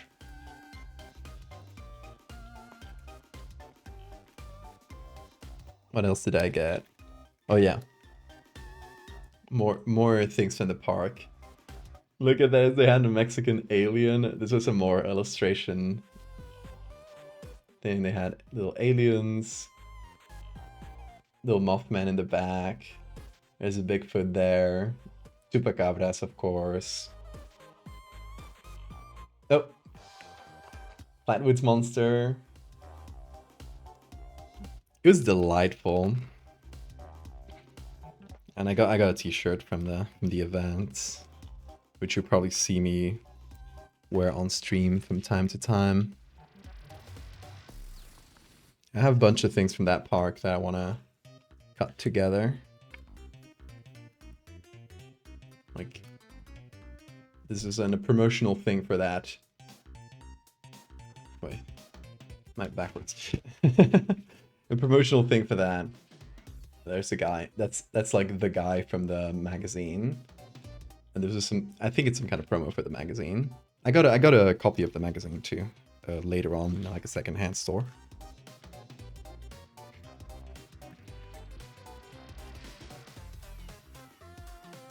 Did you go to Hanayashiki too? It's such a cute little theme park. And they were having like, it was right around Halloween when we went. That's why they were having like a scripted and alien themed thing. It was their Halloween special.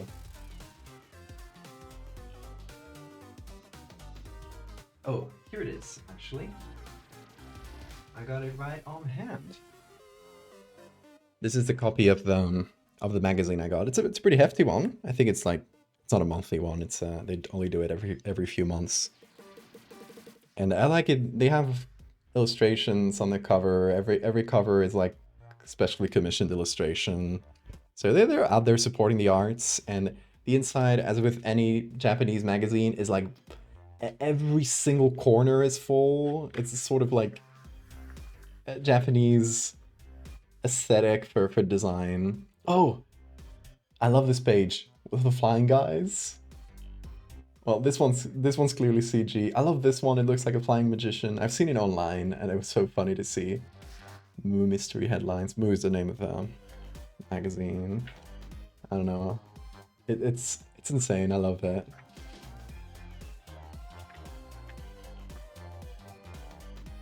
It was a great find to see a copy of this in a secondhand store. Look at this little cute little alien coming down. What? Hello. These are fantastic. I love finding all these, seeking all these little conspiracy things in Japan, and conspiracy magazines and weird alien theme parks. It was great. You got to see the Mexican alien. It was one of the moments in my life for sure. When I die, that's one of the moments that will flash before my eyes. Seeing the Mexican alien. There's a couple. One of the Mexican aliens. I got omurice. We can go to a maid cafe. We went to a place that's called the Muscle Girl Bar, which is just like really buff girls. and that's the entire joke. And it's not a maid cafe where it's sort of creepy. It's just sort of a really funny party vibe.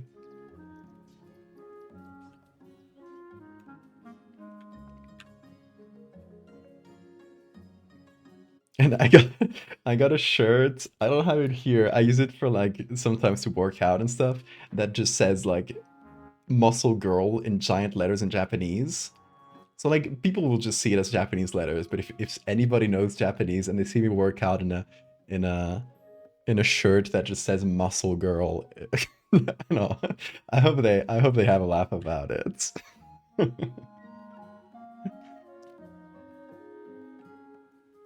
And I got it specifically for that purpose. I was like, oh, I'm getting this just to make it a workout shirt. It's so painful to see someone else living my dream. I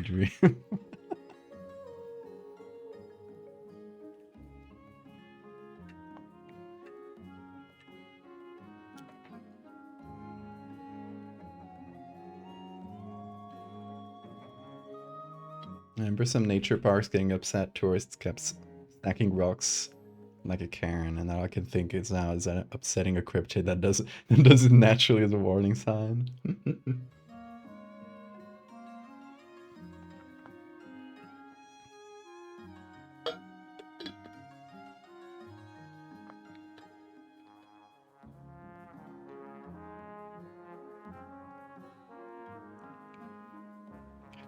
Anyway, that was good memories from Japan. Had a lot of fun.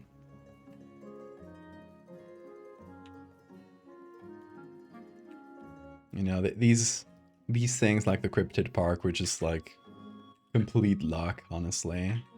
Stuff we hadn't planned and that just happened to fall at the exact same time when we were there. I think I have a picture with Trevor and the others and the cryptid park. I think I posted it online at some point, so I should be able to find it.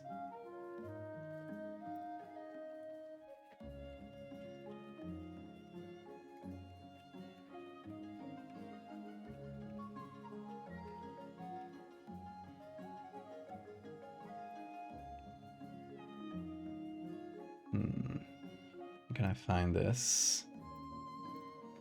Maybe Mexican alien?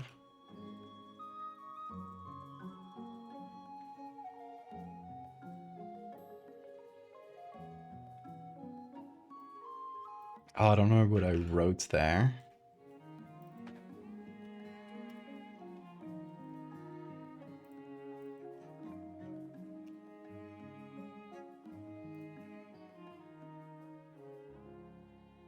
Oh, here. I found it. Here's the Mexican alien they had. And I took a picture illegally because we weren't supposed to take pictures. And here's us in the mystery park. That's Trevor right there. It's a lot of fun. They also had like all the food and stuff. Well, they had like regular park food, right? But they had like special dishes that were all cryptid and monster themed. So you had I had a lake monster. I think it was lake monster. I don't know. Yeah, or kraken, some kind of water monster burger, which had squid inside. It was really good actually. And they had a kappa themed. I don't know what the kappa food item was. There was a kappa one though. And a Yeti one. There was a Yeti dessert. That was some ice cream thing.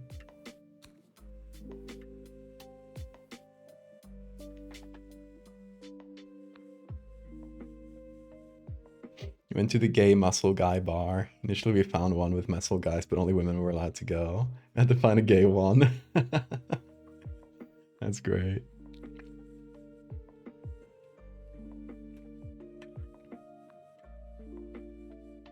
Oh yeah, one night we went to a homophobic love hotel.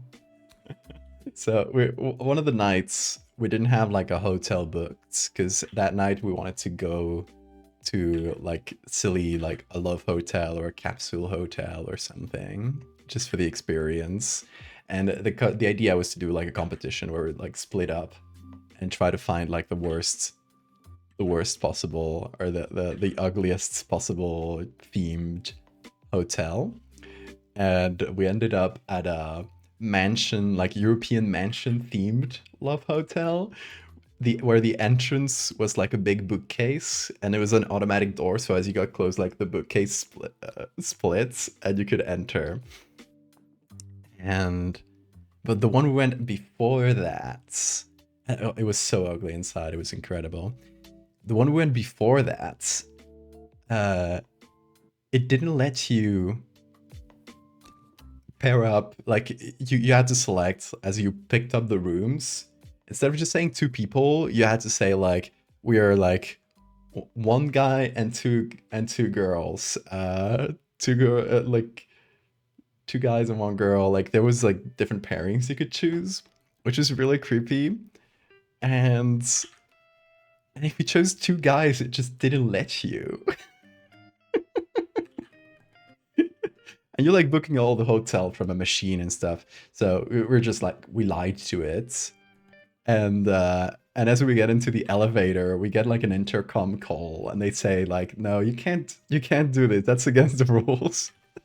And they kicked us out of the hotel. Homophobic love hotel. It was fucked up.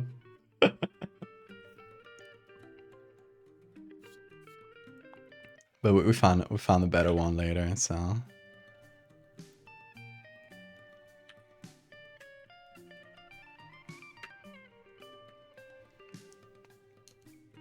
So fuck them. Don't want their business. Or I won't give them my business. That's what I mean.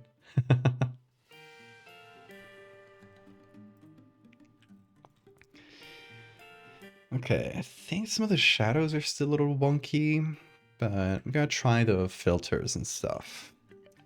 First, though, I want to put a signature. Where should I sign this? Could be like in the scratches in the back here, of the paints. All the way back here.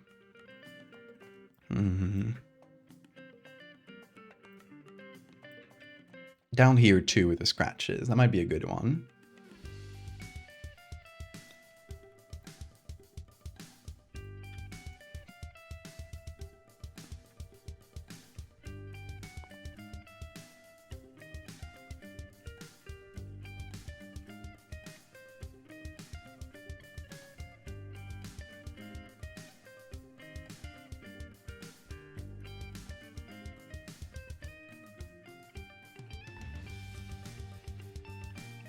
Cross her leggies into the signature.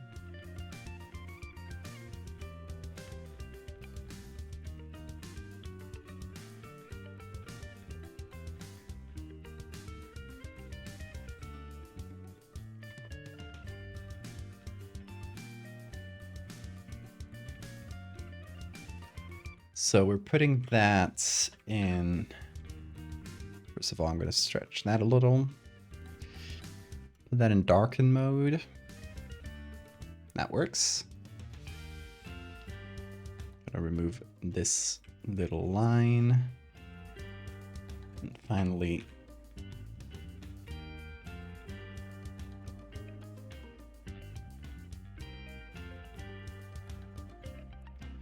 we do another one.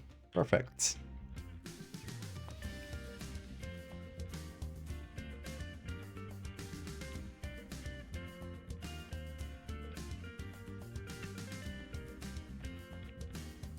The crickets that's being eaten. Poor thing.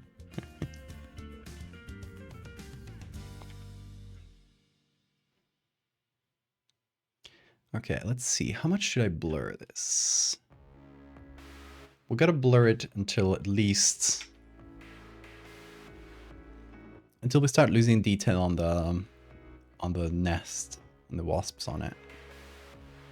Which seems to be somewhere right around 2.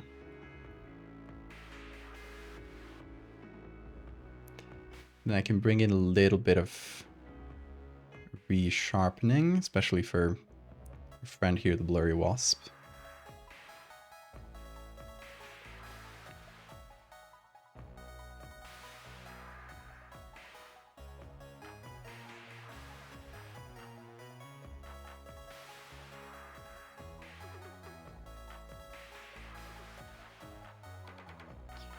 Figure out the colors. Maybe reduce the vibrance a little bit so the yellow sort of pops out more.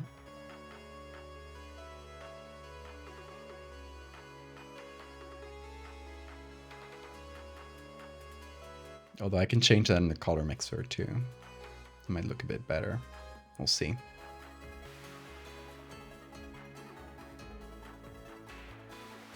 Maybe white vignette? Not sure.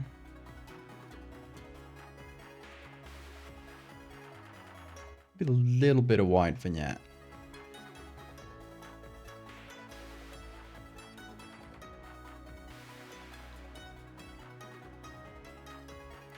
Grain it up.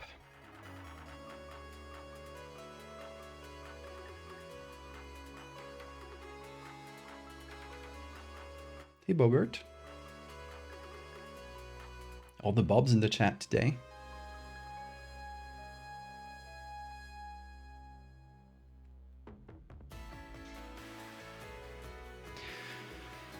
Okay. I'm gonna desaturate the greens and lighten them.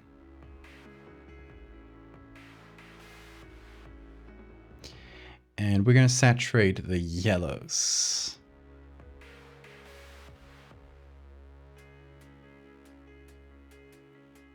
That's our warning colors. Aposematic. Aposematic. I'm trying to say it correctly because I've been saying aposomatic for the most of the stream.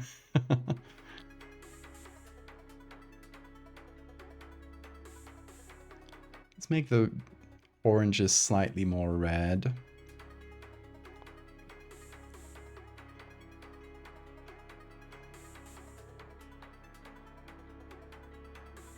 And then what goes well with yellow? Blues and yellows.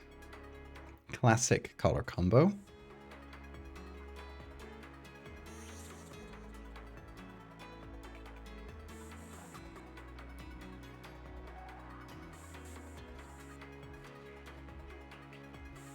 Well, if we got this and this, then blue should be somewhere around here, I think.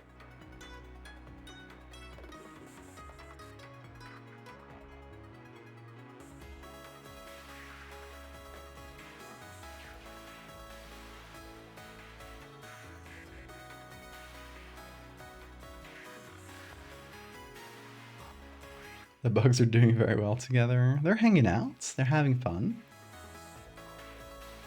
We add yellow to the new leg. A little bit, yeah. Maybe it needs more, but it's a little less hairy than the others.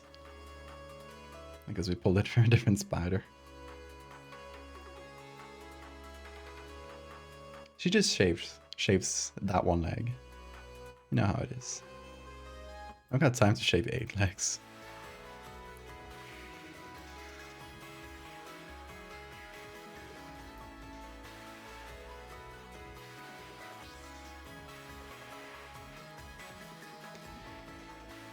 Let me try the lens blur. Let's see. It's not in beta anymore, so maybe it'll be a bit better.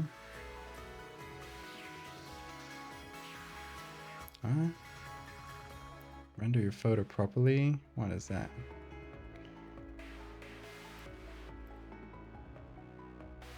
I don't think it got that much better. It's thinking this is a hole. That's funny.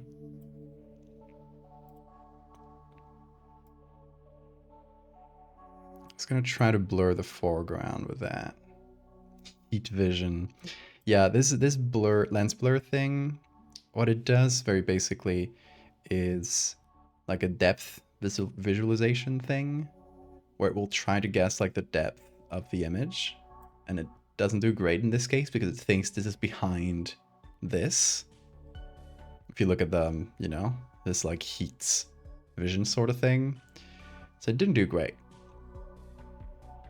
But it basically lets you like blur. It's messing with my lights. It's definitely like, we're probably pulling for my CPU a bit too much. But yeah, it basically gets you like a blur of specific area if you want to. It's not doing great though. So goodbye lens blur. Let's see, will it mess with my lights again? No. I don't know why it has this interaction. It's only that one filter in Photoshop. Since I updated it, I want to see if it was any different.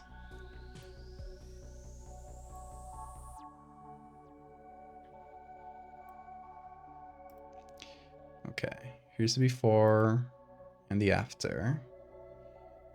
And oh, I guess it just turning on that filter messed with things.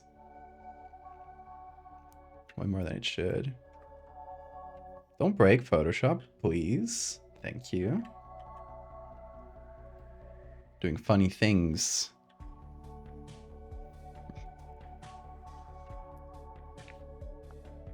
Punishing me for trying out a filter, I guess. Okay, something I might do, seeing how blurry these legs are, is to take the background, like this part of the background that's in front of the spider, blur it a little bit. So we're gonna go to the background.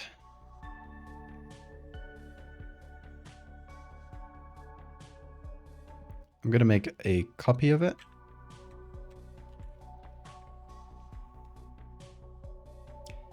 And what I'm gonna do is filter and lens blur, which is like the better way of doing that filter. You can see this little patch of grass. It's very funny.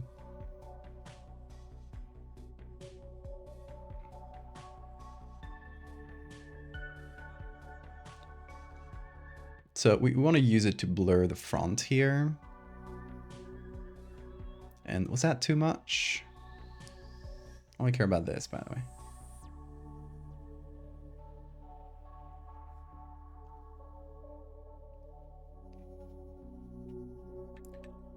Let's try a little less.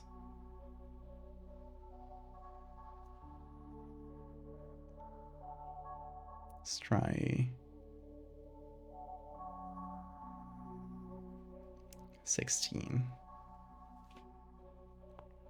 I think that's better. Okay, so we're only going to apply that.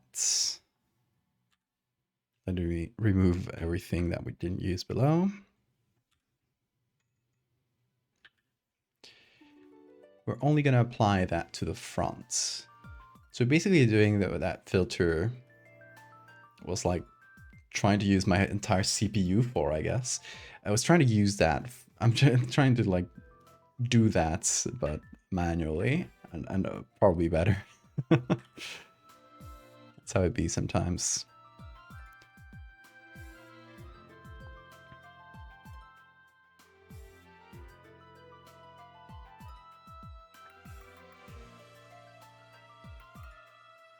Okay, so we're gonna select this with some feathering.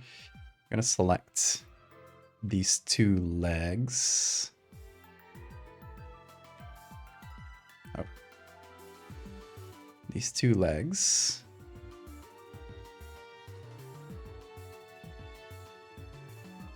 I'm gonna blur them a bit.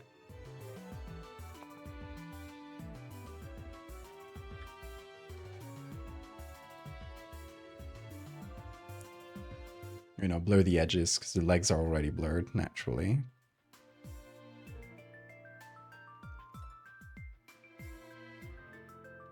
Let's go a little further.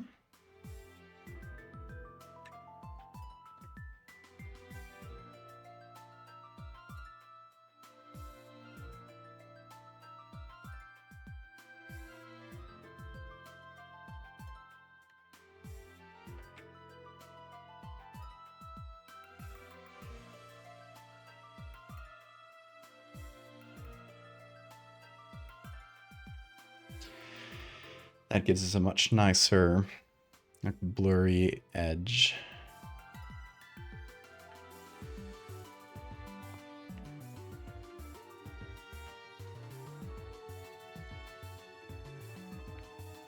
Which I think was the area that was bothering me the most, actually. That specific...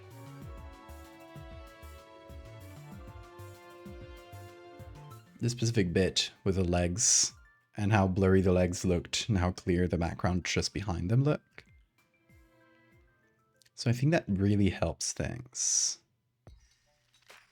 Although some bits of the spider might need a little blurring too, like the leg that we added. Apart from maybe looking a little more yellow. I'm gonna do that with a color layer.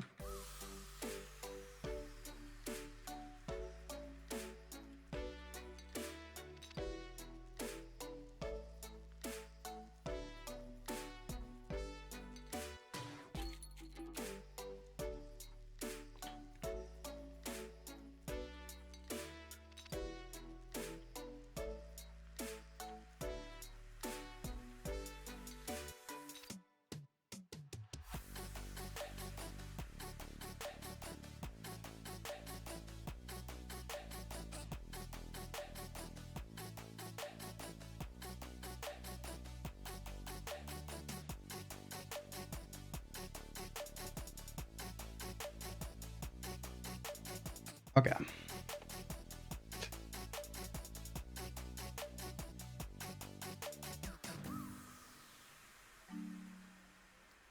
So we're going to take this specific leg, and how should I do this? I'm going to make a copy of it, just like I did for the background. And we're going to blur that copy, just a regular Gaussian should do. A little bit of that, since this is a little bit more towards the front. And then I'm going to take that and only apply it to sort of the front of the leg, basically.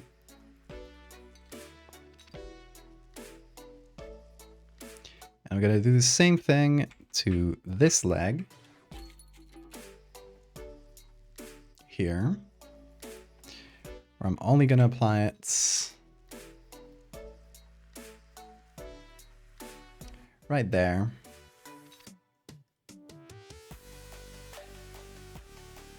What if pool noodles was siphonophores? I've done something pretty similar to that. The pool siphonophores. Living pool floaty is good though. There's some kind of snake. Pretends to be a little pool noodle.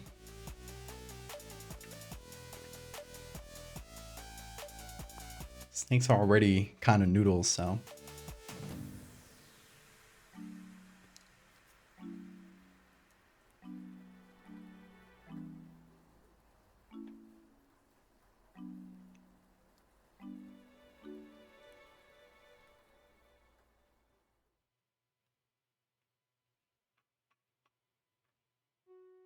Bean's dreaming. What are you dreaming of, Bean?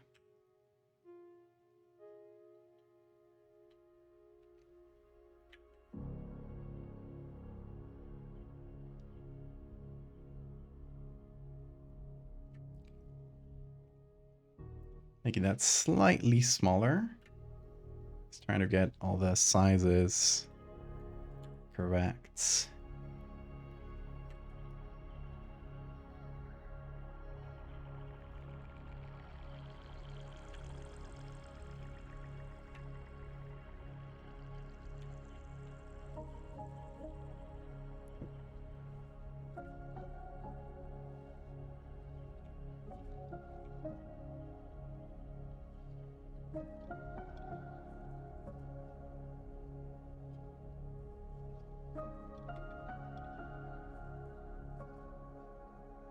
Centipede using a pool floaty like a shell. Just lives in the inside. Find spiders cute. I do find spiders cute.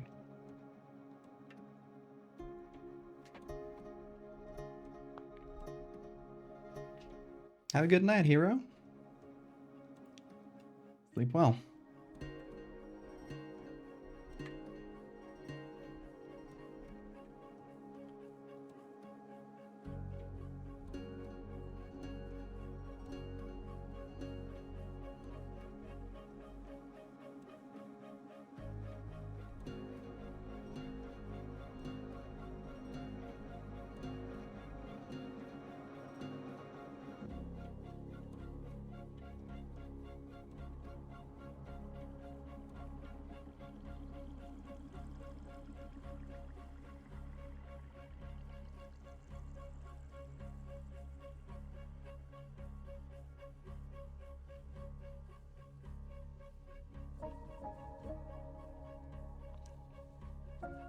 Okay, let's see the effect of all these changes.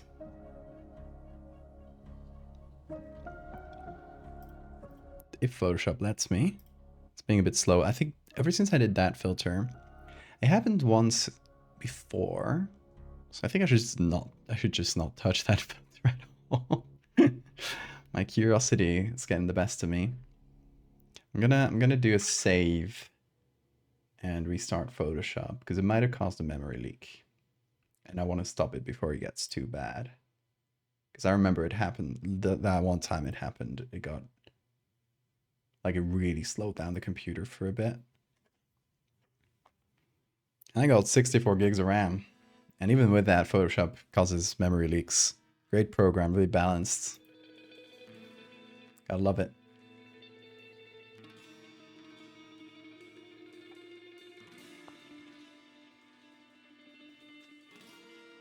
I'd love to see that, Bill.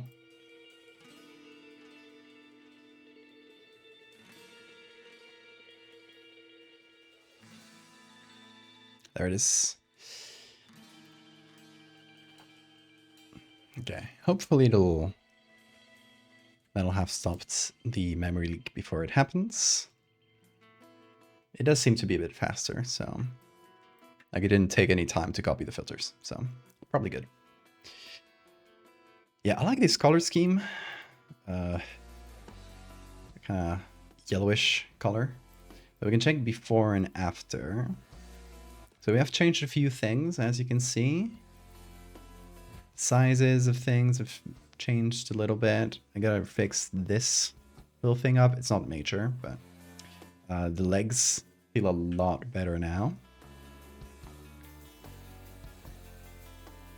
Yeah, we're getting there. All right, what is it I need to fix? This thing in the back.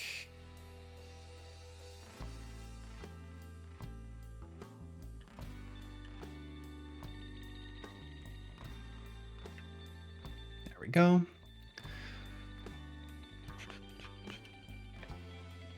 Gonna do a soft light on top of everything. What is this? Oh, that's my crocodile. I'm excited to do this one. I think it's gonna be a really fun one.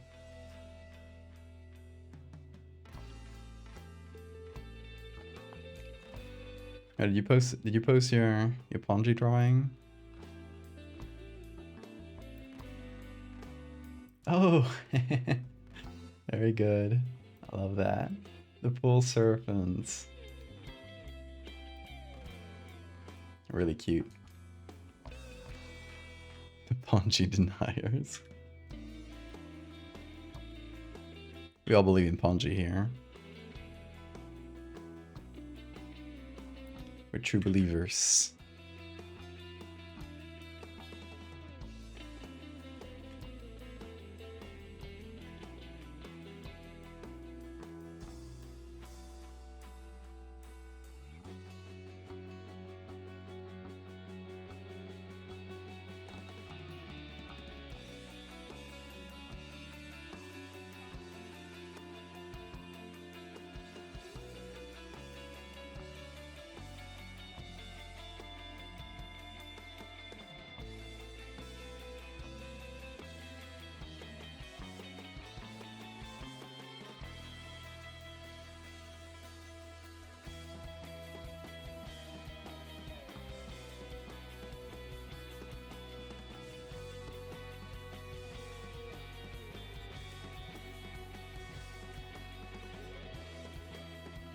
Like, a lot of the issue with these two legs is that, you know, they don't really match the geometry of this place that well, so we gotta like hide that fact a little bit.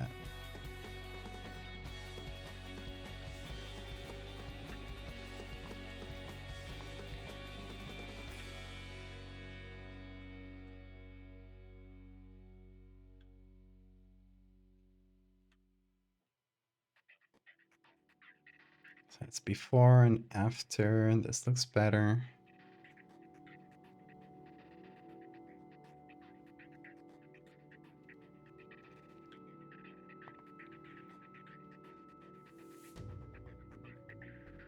Let me go into the camera filter.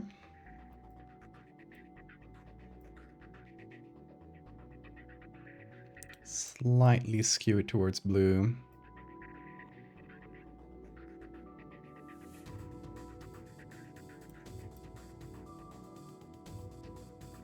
I'm gonna keep the vibrance, like bring it back to where it was, but in the color mixer, we're gonna bring down the greens a little bit, or maybe even like just push them up to yellow. So we don't have to like fully desaturate them, it's just like drier grass.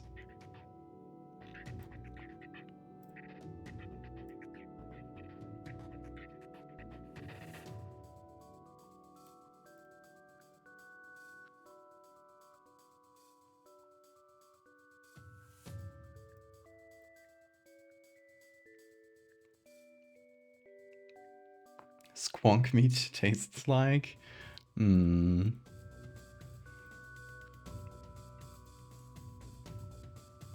What does squonk meat taste like?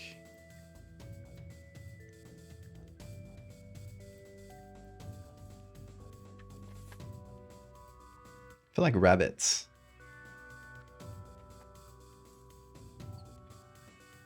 Yeah, good. Thank you.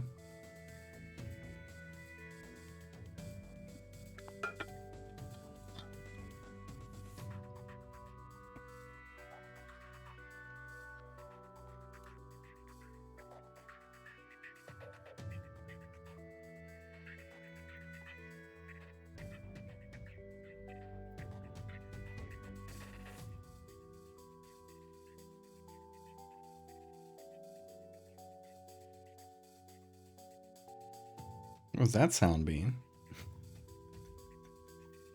You're too lost in the sauce.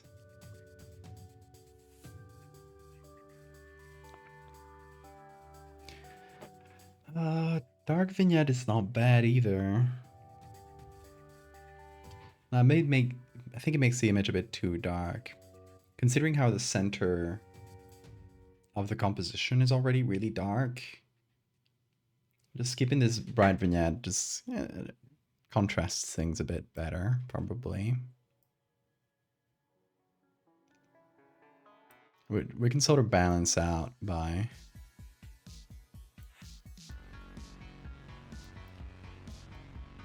moving the highlights and the shadows around.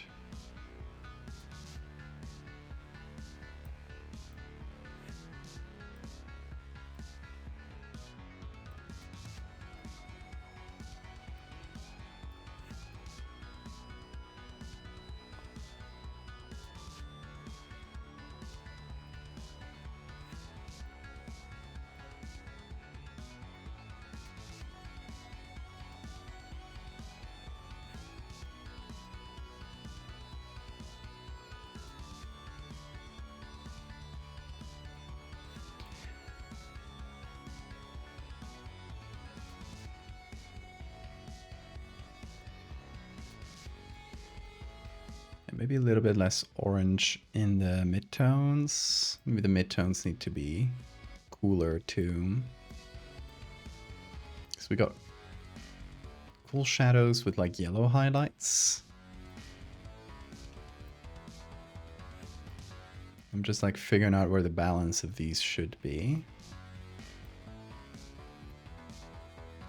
Like how blue versus how yellow. Should be. Maybe the midtones just stay neutral. And we get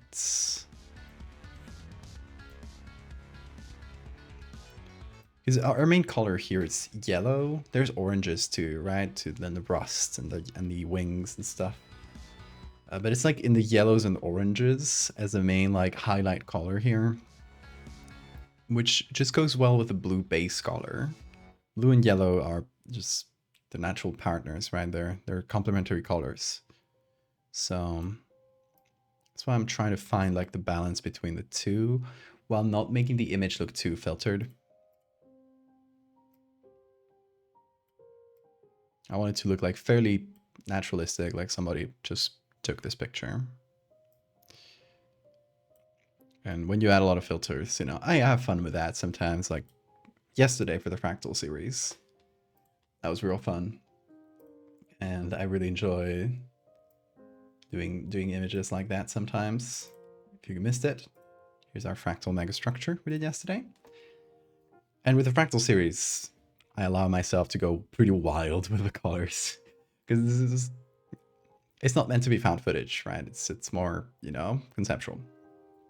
So I let myself do wild things like this. But you know, with the bestiary, it's usually like pretty naturalistic photography. Sometimes a bit filtered, but you know, it's not like fully found footage. But I want it to feel fairly natural. Oh, thanks for the save reminder.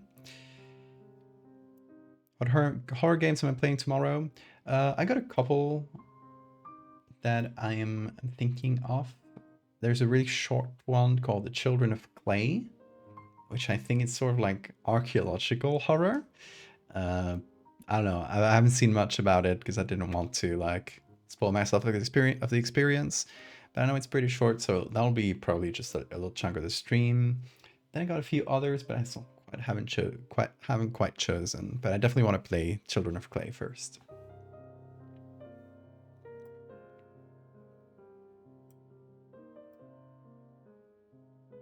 I know it's like about like investigating a little figurine.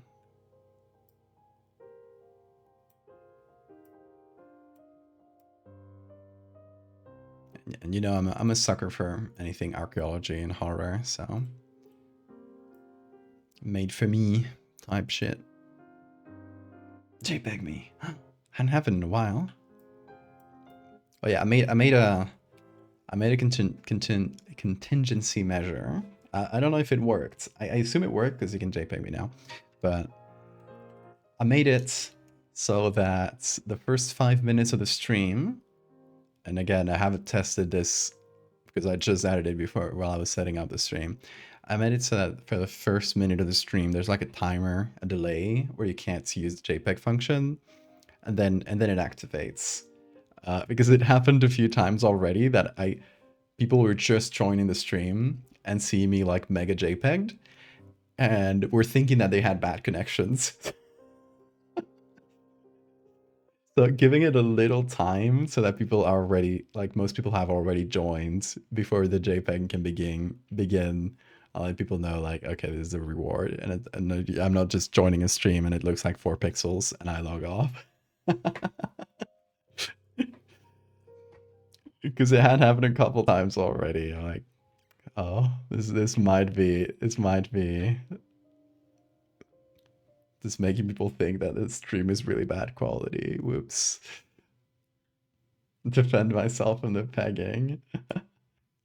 I am. It is but a futile defense.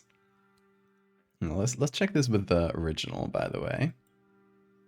I'm curious. I mean, the original is a taxidermy job, which, let me remind people of that. This is based on this taxidermy job that I found online. I then found the author, the creator of this, and messaged her on Instagram asking like, hey, can I do like a speculative biology type concept based on this? She was cool with it. So that's what we're doing right now. But yeah, this was the original concept. And this, and the difference with this is that we're using like a live wasp nest, a real wasp nest, right? Like not real, it's real in this case, but in this case it's an empty wasp nest that was abandoned. In this case it's a physical real wasp nest in use. Already came with the wasps, so we didn't have to edit those in. Really helpful.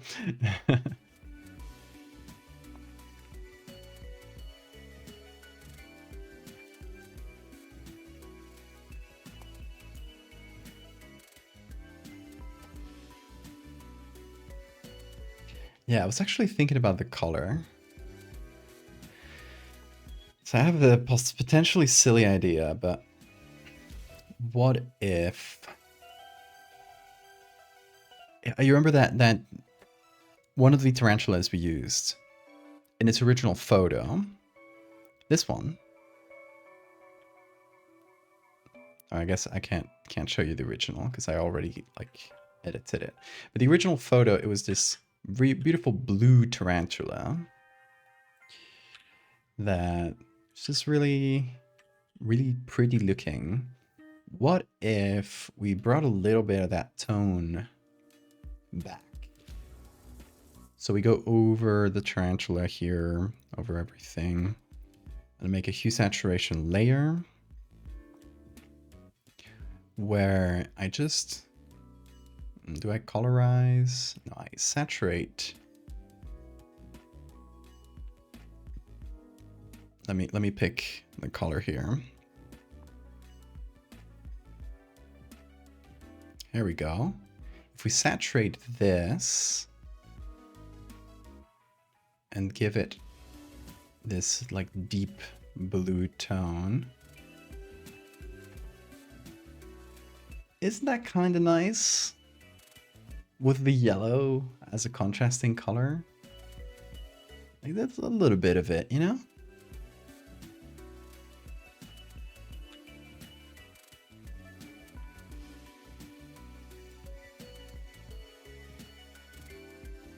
And this leg doesn't have it, but we can add it.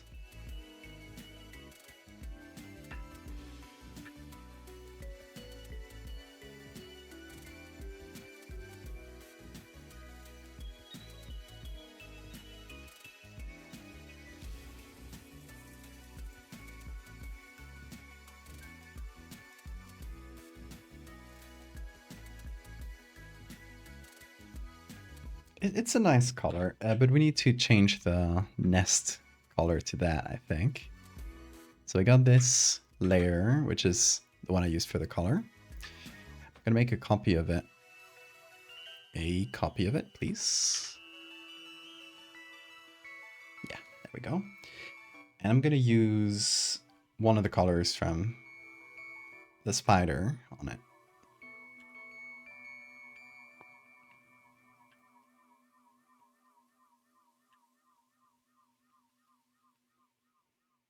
To give it a little bit of that blue.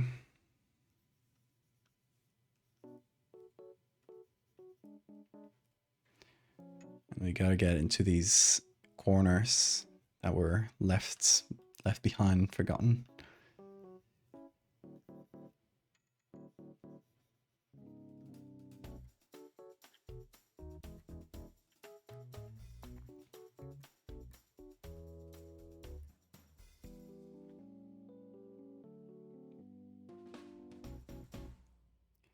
So let me see, how do I add this? With an overlay? No, too dark. Oh, this needs to be clipped on, or at least removed from this area.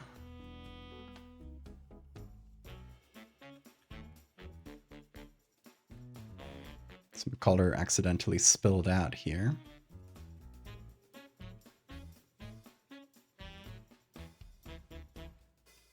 And some soft light. Everything spilled out to this poor edge. There we go. So, let's see. It's a color. Soft light. No, I think it has to be color at a lower opacity. Or with a blend if. With a photo of a UFO. That crashed because its window was hit by the manhole cover. That's accidentally launched into space in 1957. Is that true? The manhole cover?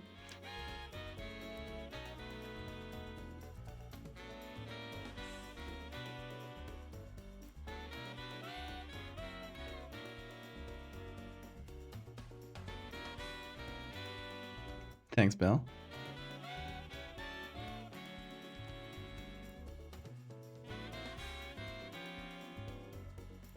Okay, a little bit of blue color for the spider. I don't know if it'll make a difference. We'll see.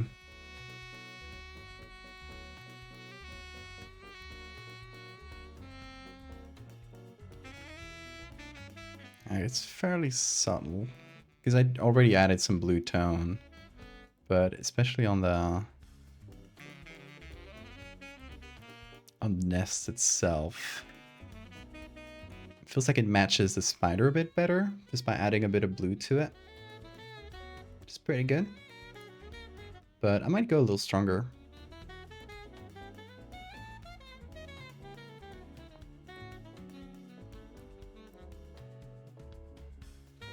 On both the nest and the spider, which was this hue saturation thing. Can just increase the saturation even further.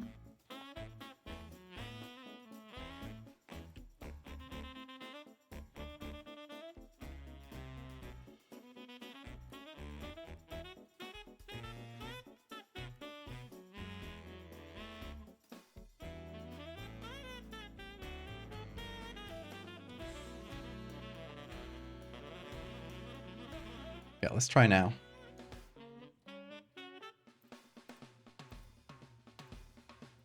Okay, now it's a more noticeable difference.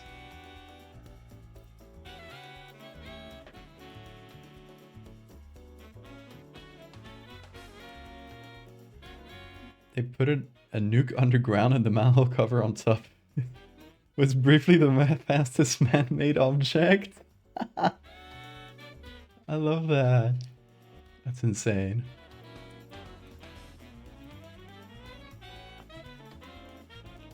The Horla? Did not read it. Hey, Binya. How are you doing?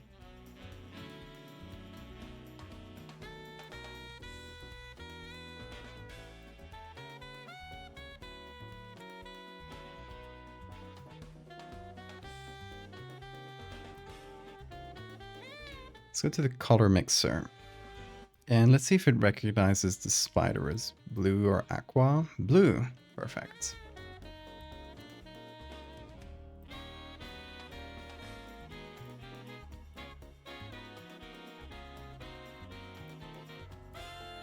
So we can increase the saturation of that a little bit.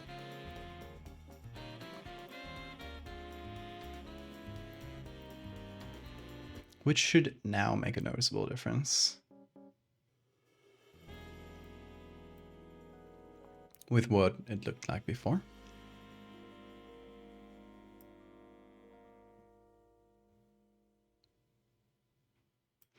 And I could do the opposite where I make the highlights blue actually, which should be a bit more natural of a tone. All depends.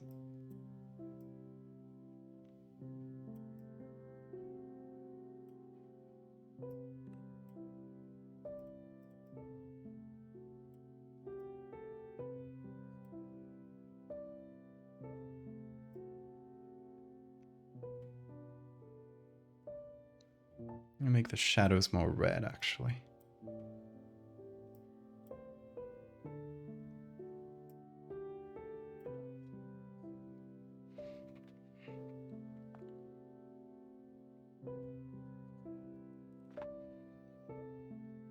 Going to the office in less than an hour. You got this. Weekend is coming. Exactly. Take a look at the words. Fastest moving man-made object was a manhole cover, and that was an accident. Kind of love that. Is this still an unbeaten record?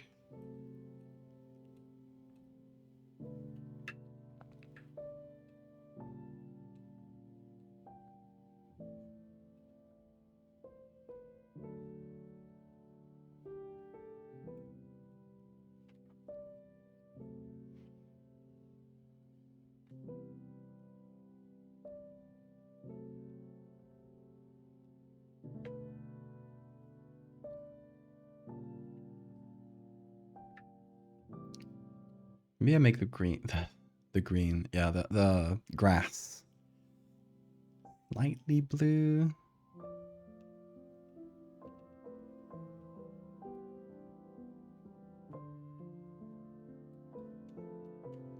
Instead of letting it be sort of grayish or yellow. I'm gonna try.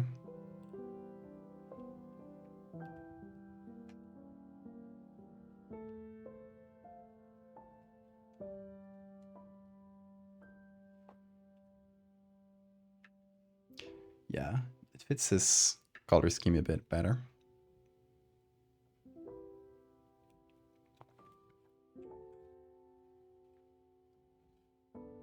Okay, here we go.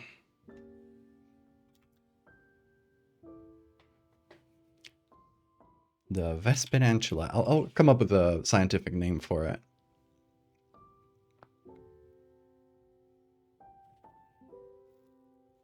Most likely disintegrated exiting Earth's atmosphere. I assume it's an unbidden record, probably.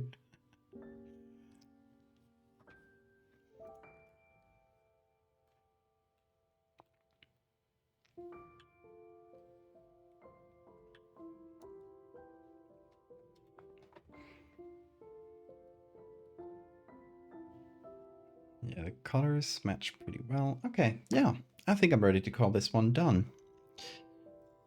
Just for contexts, I guess. Let's check out the original photo. Here it is. And here it is now. How they grow.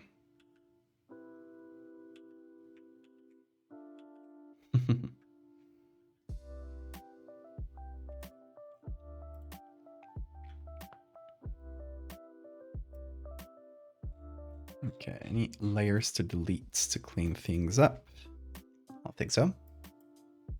I can simplify this one in the background. Whoops. There we go. Simplify that in the background.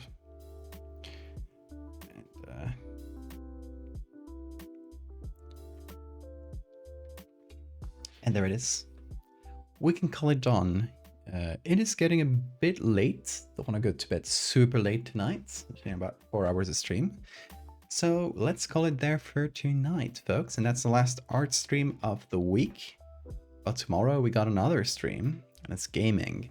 We're gonna play a few little like short horror games that I've just been sitting on. You know, we'll see in which order. I'll try to play like the shortest ones first. See how many we get through over the night. But yeah, that's the plan for tomorrow. Just something a bit different, something fun. Next week we'll have a full set of streams, but I don't know which days specifically. Probably Monday to Thursday, and I don't know which pieces we'll be doing specifically. So if you want to know which ones are going to be next week, go to the Discord and get the role that will notify you whenever I post, whenever I start streaming, and whenever I post a weekly schedule. So that way you'll know. In any case, folks, it's been a great one. Bean is all tuckered out, so I won't pull him out to say goodbye because he's so sleepy. So y'all have an amazing night or time zone wherever you are, and I'll see you tomorrow. Take care.